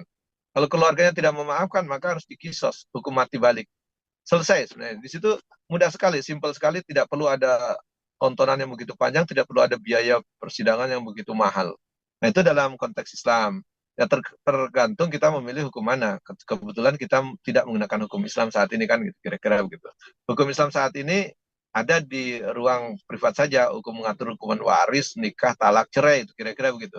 Memang ada pengadilan Islam tetapi tidak mengurusi kriminal. Inilah upaya Belanda untuk memaksakan hukumnya ke negeri ini sehingga ada 2 pengadilan itu, ada pengadilan umum dan pengadilan agama, pengadilan syariat. Nah, itu saya pikir untuk kasus Sambo memang kalau dalam sistem Islam sangat cepat selesai. Jadi tidak perlu lama dan tidak mahal. Kedua terkait bukti. Apa tadi ya? Bukti ya. Kalau saya lihat sih begini ya, kalau membuktikan kita harus membuktikan, tapi indikasinya sangat kuat. Jadi begini, mereka masuk ke wilayah ranah bahkan jauh sebelum membuat hukum itu sendiri sudah bisa mengkooptasi dan mengaturnya. Tadi saya bilang kalau dia memilih pemimpin kita itu tidak bisa menentukan pasangannya sendiri. Yang mengatur ya para oligarki itu, siapa berpasangan dengan siapa dan siapa yang akan diajukan supaya rakyat memilih. Itu model oligarki. Jadi mereka mengatur sebelum ada aturannya. Bahkan mereka juga masuk kepada pembuatan aturan. Bahkan mereka bisa membuat aturan yang mereka inginkan. Saya kasih contoh, Undang-Undang 1 2020 misalnya, Undang-Undang Minerba, itu betul-betul kepentingan kaum oligarki, tambang, batu bara, dan seterusnya. Kemudian ada Undang-Undang Omnibus Law, itu kepentingan siapa? Undang-undang yang ditolak oleh kaum buruh, ditolak oleh ulama, ditolak oleh akademisi, ditolak oleh mahasiswa, ditolak oleh emak-emak gitu ya. Bahkan sampai anak-anak SMK juga ikut nolak. Tapi undang-undang itu tetap berjalan dan itu merugikan buruh, merugikan masyarakat, merugikan kita semua. Tetapi tetap berjalan. Di balik itu apa? Menguntungkan kaum oligarki. Jadi memang undang-undang itu rata-rata begitu. Nah, bagaimana mereka bisa bermain jauh lebih cepat? Saya ingin ngasih contoh ya. Kalau ada 10 orang berbaris ingin ketemu menteri, menghadap menteri, ada 5 mahasiswa, 3 ASN, dan 2 pengusaha. Kira-kira siapa yang dimasukkan menghadap menteri duluan yang diterima? Itu saja. Jadi kalau kita lihat oligarki ya pasti mereka diterima duluan. Bahkan mungkin mereka tidak perlu antri, mereka langsung bisa masuk ketemu menteri. Saya pikir apalagi menterinya dari pengusaha juga kan selesai itu urusannya. Jadi ini menunjukkan apa? Keberpihakan kepada rakyat kecil dan keberpihakan kepada kaum oligarki jauh lebih besar di kalangan pejabat-pejabat yang sudah dalam sistem dikooptasi atau dikelungangi oligarki. Di situ posisinya. Yang terakhir apa tadi? Yang tentang 3 pilar untuk hukum yang berkeadilan, Zat. Di sana ada demokrasi, rule of law, dan hak asasi. Iya, begini, standarnya semua itu perlu standar yang jelas. Salah satu kesalahan kita ketika membuat standar itu standarnya diserahkan kepada manusia, nah itu akan menimbulkan interest dari manusia yang membuat standar itu. Coba bayangkan kalau kita mengatakan bahwa standar hukum yang baik itu harus diputuskan, dikeluarkan secara demokratis. Nah, dalam sistem demokrasi yang membuat hukum itu kan manusia. Nah, sementara manusia itu wakil-wakil kita yang terdiri dari ada pengusaha di situ, ada penguasa di situ, ada mantan preman di situ, ada macam-macam lah gitu situ kira-kira. Lalu kita berharapkan hukum dibuat secara adil gitu. Itu kan sangat irasional gitu. bagaimana mungkin hukum dibuat secara adil oleh orang-orang yang tidak adil, bahkan orang-orang yang ahli maksiat, orang-orang yang tidak bermoral dan seterusnya. Bahkan mungkin juga ada di antara mereka ada yang mantan mantan narapidana karena korupsi dan seterusnya, kan bisa mencalonkan lagi tuh.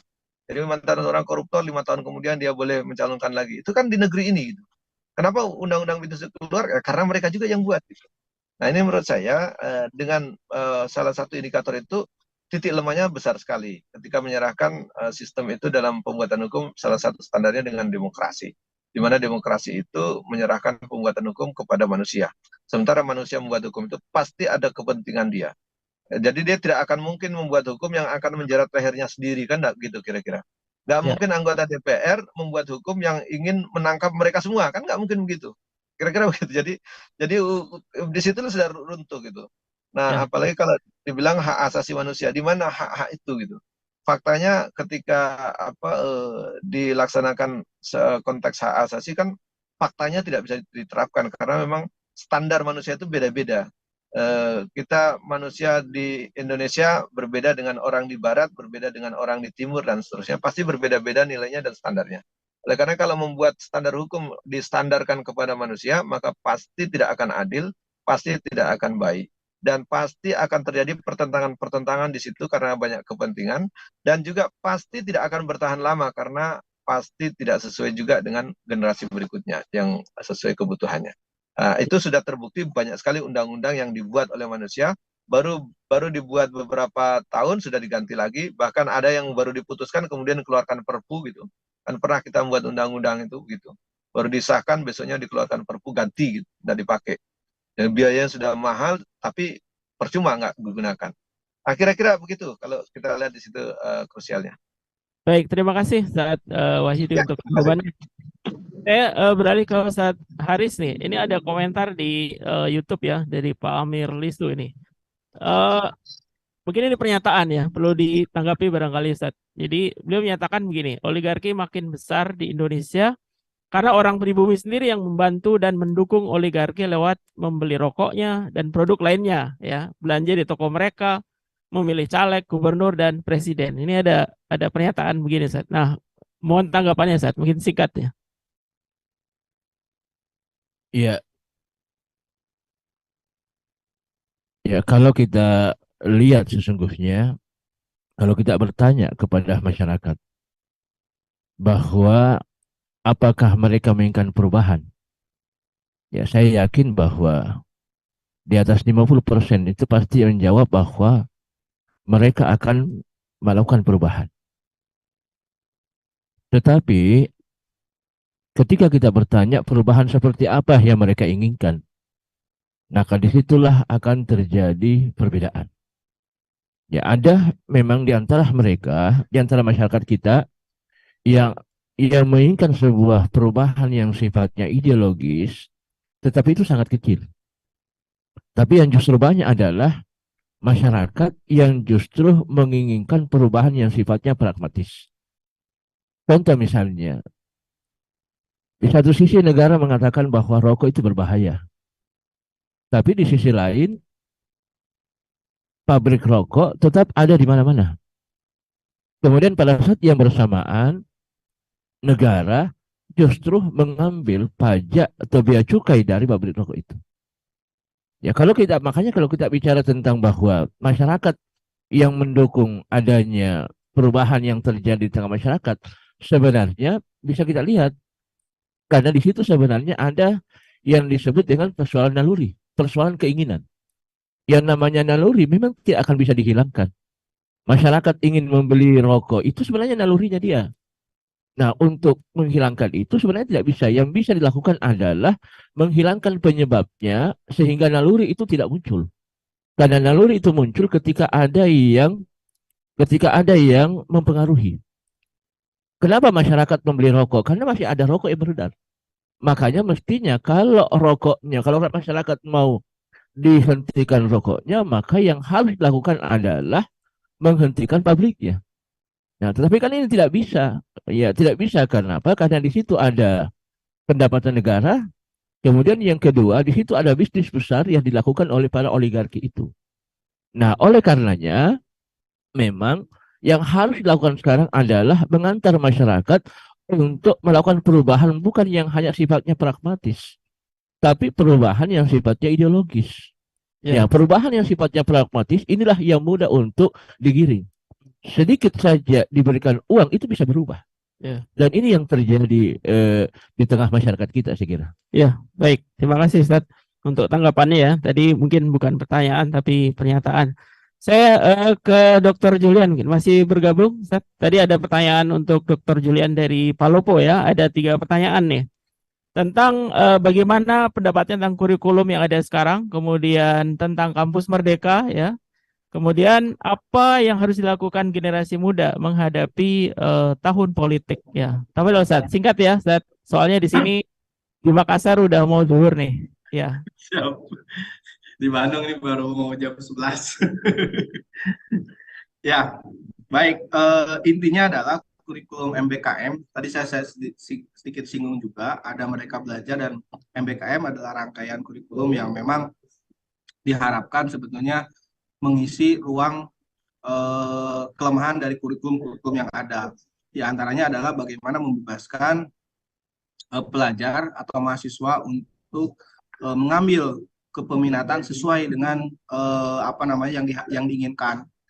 Di samping itu ingin menjembatani juga ya antara kurikulum yang diajarkan di dunia kampus atau misalkan sekolah dengan dunia kerja. Jadi link in match. Nah, dari sana kita akan ketemu bahwa sesungguhnya ujung-ujungnya itu adalah bagaimana pendidikan kita, mindset pendidikan kita itu adalah menjadi industri. Jadi lebih ke arah materialis ya. Ini yang terjadi. Maka kalau kita melihat dari muatan-muatan MBKM itu lebih cenderung bagaimana sebetulnya itu merubah mindset menjadi pekerja, buruh ya, atau misalkan mengisi kekosongan-kekosongan yang ada gitu. Nah, maka dari itu kalau kita melihat fenomena-fenomena kurikulum yang ada saat ini sebetulnya sebagaimana yang pernah tadi saya singgung, ini lebih ke arah bagaimana gonta-ganti kurikulum, tetapi output yang dihasilkan ya tetap itu saja, tidak ada perubahan yang sangat signifikan, tetapi ada perubahan pada sektor anggaran yang besar. Nah, ini yang terjadi. Nah, dalam konteks kapitalisme, ini hal yang lumrah karena yang namanya pendidikan ataupun fasilitas-fasilitas umum ya, yang selama itu bisa dikomersialisasi, dijual belikan, itu suatu hal yang menarik. Apalagi kalau misalkan kita bermain dalam konteks pendidikan itu adalah bisnis yang cukup menggiurkan ya. Maka dari itu muncullah tadi fenomena-fenomena tadi tersebut. Nah, yang kedua, kalau kita melihat bagaimana sebetulnya peran dari generasi muda ya dalam konteks pendidikan, karena tahun depan kita akan mendekati tahun pemilu. Kita harus ingat bahwa perubahan hakiki itu tidak akan muncul dari sekolah, tidak akan muncul ya lewat kurikulum formal. Nah, oleh karena itu sebetulnya dalam konteks ini generasi muda itu akan lebih kuat dalam konteks ini adalah bagaimana dia meningkatkan kemampuan analisa kritis, termasuk dalam konteks misalkan nalarnya itu adalah apa namanya dalam sebuah organisasi di luar. Kalau mahasiswa saya ingat dulu di ekstra kampus, karena untuk menghasilkan sebuah mahasiswa kritis di dalam kampus itu akan sulit gitu. Nah, kita harapkan sebetulnya generasi muda itu bisa memiliki andil yang cukup signifikan dalam melakukan perubahan tadi, melakukan autokritik ini yang sangat penting. Karena kalau kita melihat kebijakan fenomena yang hari ini muncul berkaitan dengan MBKM, kemudian Merdeka Belajar, itu cenderung pada aspek materialisme semata gitu, industri, ujung-ujungnya seperti itu. Ini menjadi sesuatu hal yang memang perlu untuk kita kritisi. Saya lihat sebetulnya itu, ya dominasi anak muda daripada dalam konteks ini diarahkan kepada hal-hal yang sifatnya pragmatisme semata, lebih baik tadi diarahkan pada gerakan-gerakan pemikiran sifatnya ideologis. Ini yang menjadi PR kita bersama. Karena maju mundurnya suatu bangsa itu dilihat dari generasi mudanya. Oleh karena itu, dalam konteks ini adalah generasi muda perlu untuk disiapkan untuk menyusung peradaban-peradaban. Kalau saya melihat sih peradaban yang dimaksud ada peradaban Islam. Itu menurut saya. Baik, terima kasih Ustadz Dr. Julian. Ini pertanyaan terakhir untuk Ustadz Iwan Januar nih. ini dari Pak Daryono nih pertanyaannya tentang LGBT ini Ustadz. Jadi bagaimana Ustadz Iwan memprediksi eksistensi LGBT di tahun 2023 ya. Ini kayaknya proyeksi ya. Mengingat di 2022 cukup eksis di Indonesia. Nah, bagaimana sikap negara menyikapi LGBT ini Ustadz? Iya. Kalau melihat trennya ya, tren kebijakan politik dan sosial, ini memang ada upaya untuk kemudian melegalkan eksistensi LGBT. Ini kita lihat dari pernyataan beberapa pejabat negara ya, misalkan Luhut Binsar pernah mengatakan bahwa ya orang gay juga itu warga negara berhak mendapatkan perlindungan seperti itu. Juga beberapa anggota DPR juga sama ya. Bahkan saya pernah menulis itu ada pernyataan dari anggota DPR kalau tidak salah Pak Zulkifli Hasan dia mengatakan persen dari anggota DPR itu juga mereka cenderung untuk nanti mendukung adanya legal acceptance. Jadi penerimaan secara hukum, secara konstitusional tentang keberadaan LGBT. Jadi saya pikir tinggal menunggu momen untuk kemudian ada konstitusi ya secara yuridis yang nanti menerima keberadaan LGBT. Karena dari tren perkembangan sosial politiknya mengarah ke sana. Ya, dan kalau kita lihat LGBT sudah merambah kemana-mana, termasuk kita sudah baca di kepolisian, di TNI, termasuk juga di ya walau alam ya, karena datanya belum terekspos ya di apa namanya kalangan ASN atau juga pejabat negara, mereka ada di mana-mana, semakin banyak. Dan belum lagi juga ini merupakan salah satu pesan dan juga tekanan dari dunia internasional untuk menerima eksistensi kaum LGBT. Jadi kalau misalkan tidak ada tekanan kuat dari umat untuk menentang hal ini, bukan tidak mungkin itu nanti ada kemudian yang namanya regulasi yang akhirnya membolehkan, mengakui, menerima keberadaan kaum LGBT. Karena mereka ini bergelia kemana-mana termasuk ke dalam parpol-parpol dan juga mereka terus membangun narasi-narasi secara ilmiah ataupun keagamaan termasuk secara Islam menjadi legitimasi keberadaan mereka. Itu yang kita khawatirkan. Oleh karenanya dakwah jangan berhenti, harus terus kita berdakwah menyadarkan umat bahwa liberalisme ini termasuk demokrasi itu di dalamnya ada gerbong yang membawa kaum LGBT. Itu jawabannya. Ya, baik.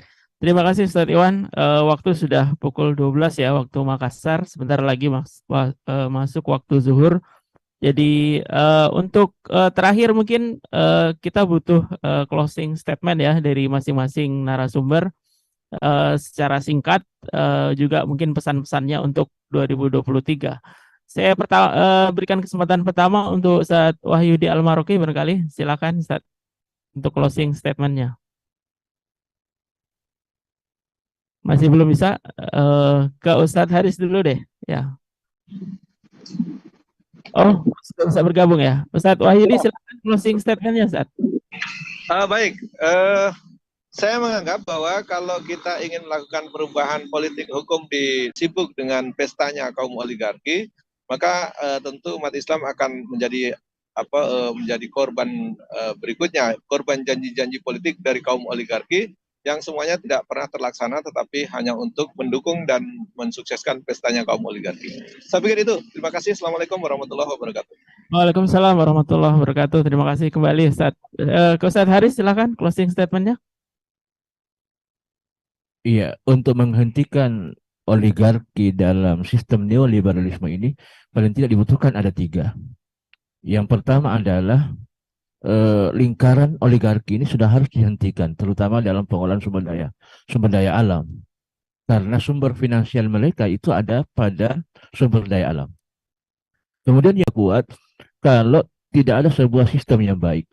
Sistem yang baik ini harus lahir dari zat yang baik, yaitu bersumber dari Allah Subhanahu wa Ta'ala. Maka disinilah pentingnya penegakan syariat Allah Subhanahu wa Ta'ala dalam seluruh sistem kehidupan. Maka yang keempat adalah dakwah ini tidak boleh berhenti. Dakwah ini harus terus berjalan hingga kemudian Allah Subhanahu wa Ta'ala menurunkan pertolongannya kepada kita. Saya kira itu. Ya, baik, terima kasih Ustadz Haris. Ke Dr. Julian silakan Ustadz closing statementnya. Ada suara saya? Ya, terdengar Ustadz, silakan. Baik, kalau kita berbicara dalam konteks refleksi, akhir tahun ya, terutama 2022 dalam konteks pendidikan, maka kita akan melihat seperti yang tadi saya tuangkan bahwa yang namanya pendidikan kita itu penuh dengan dunia kelam gitu ya. Alih-alih pendidikan ingin menciptakan manusia yang beriman dan bertakwa, tetapi jauh panggang dari api. Ini yang terjadi. Maka dari itu sebetulnya yang sebagai sebuah solusi untuk mewujudkan visi pendidikan yang beriman dan berakhlak, kemudian bertakwa adalah dengan model pendidikan Islam, di mana di sana itu ada penguatan akidah, ya, bukan dengan model sekarang ini menjauhkan umat atau manusia atau murid atau mahasiswa dengan agama, sehingga ini terjadi adanya pastudinan hayah sekularisme. Tapi dengan Islam, model kurikulum dibangun itu adalah menciptakan manusia-manusia yang integral, manusia-manusia yang memiliki akidah yang kuat, sehingga dia bisa mengamalkan amalan-amalan dalam konteks di dunia kampus, kemudian di dunia sekolah dengan nilai-nilai Islam. Saya kira itu yang bisa saya sampaikan. Terima kasih. Assalamualaikum warahmatullahi wabarakatuh. Waalaikumsalam warahmatullahi wabarakatuh. Terima kasih Ustadz Julian. Terakhir closing statement dari Ustadz Iwan Januar. Hingga muncul kesadaran umat dan ada perubahan menuju kehidupan yang lebih baik lagi hanya dengan Islam. Itu barangkali coba. Baik, terima kasih Ustadz Iwan Januar. Baik, hadirin dan pemirsa sekalian, ini adalah akhir dari diskusi kita hari ini untuk refleksi akhir tahun 2022 ya, menyongsong tahun 2023. Jika Allah masih memberikan kita umur. Jika kita simpulkan, semua narasumber menyatakan dari semua aspek bahwa sebetulnya 2022 kita tidak sedang baik-baik saja. Banyak aspek yang kita alami ya peristiwanya, dan itu menuntut kita memberikan effort yang jauh lebih besar, terutama menyongsong tahun 2023 atau hari-hari ke depan. Bagaimana kita melakukan perubahan dengan dakwah yang sungguh-sungguh, dengan usaha yang lebih keras, sehingga apa yang dialami tidak terulang lagi atau keadaannya menjadi lebih baik ke depannya. Tentu semua dengan dakwah menuju diterapkannya Islam secara kafah.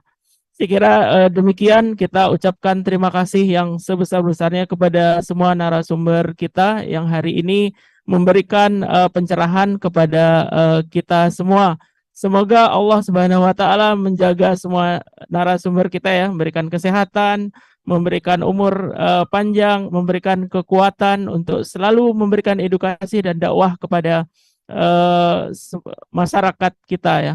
Begitu juga terima kasih kami ucapkan kepada hadirin yang sudah hadir di sini dan yang nonton bareng ya via Zoom tadi di Palopo, Jeneponto, Goa, Takalar, ya, Bajing, dan dimanapun pemirsa yang ada di rumah yang sudah menyaksikan acara ini di channel YouTube dakwah Sulsel. Ya. Jangan lupa like dan share. Mohon maaf jika sepanjang acara ini terdapat kekurangan dan kesalahan. Sekali lagi terima kasih kepada semuanya. Kita tutup dengan doa kafaratul majelis. Subhanakallahumma bihamdik asyhadu an la ilaha anta wa nastaghfiruka wa atubu ilaik. Wassalamualaikum warahmatullahi wabarakatuh. Waalaikumsalam. Jazakallah Ustaz. Sampai ketemu kembali.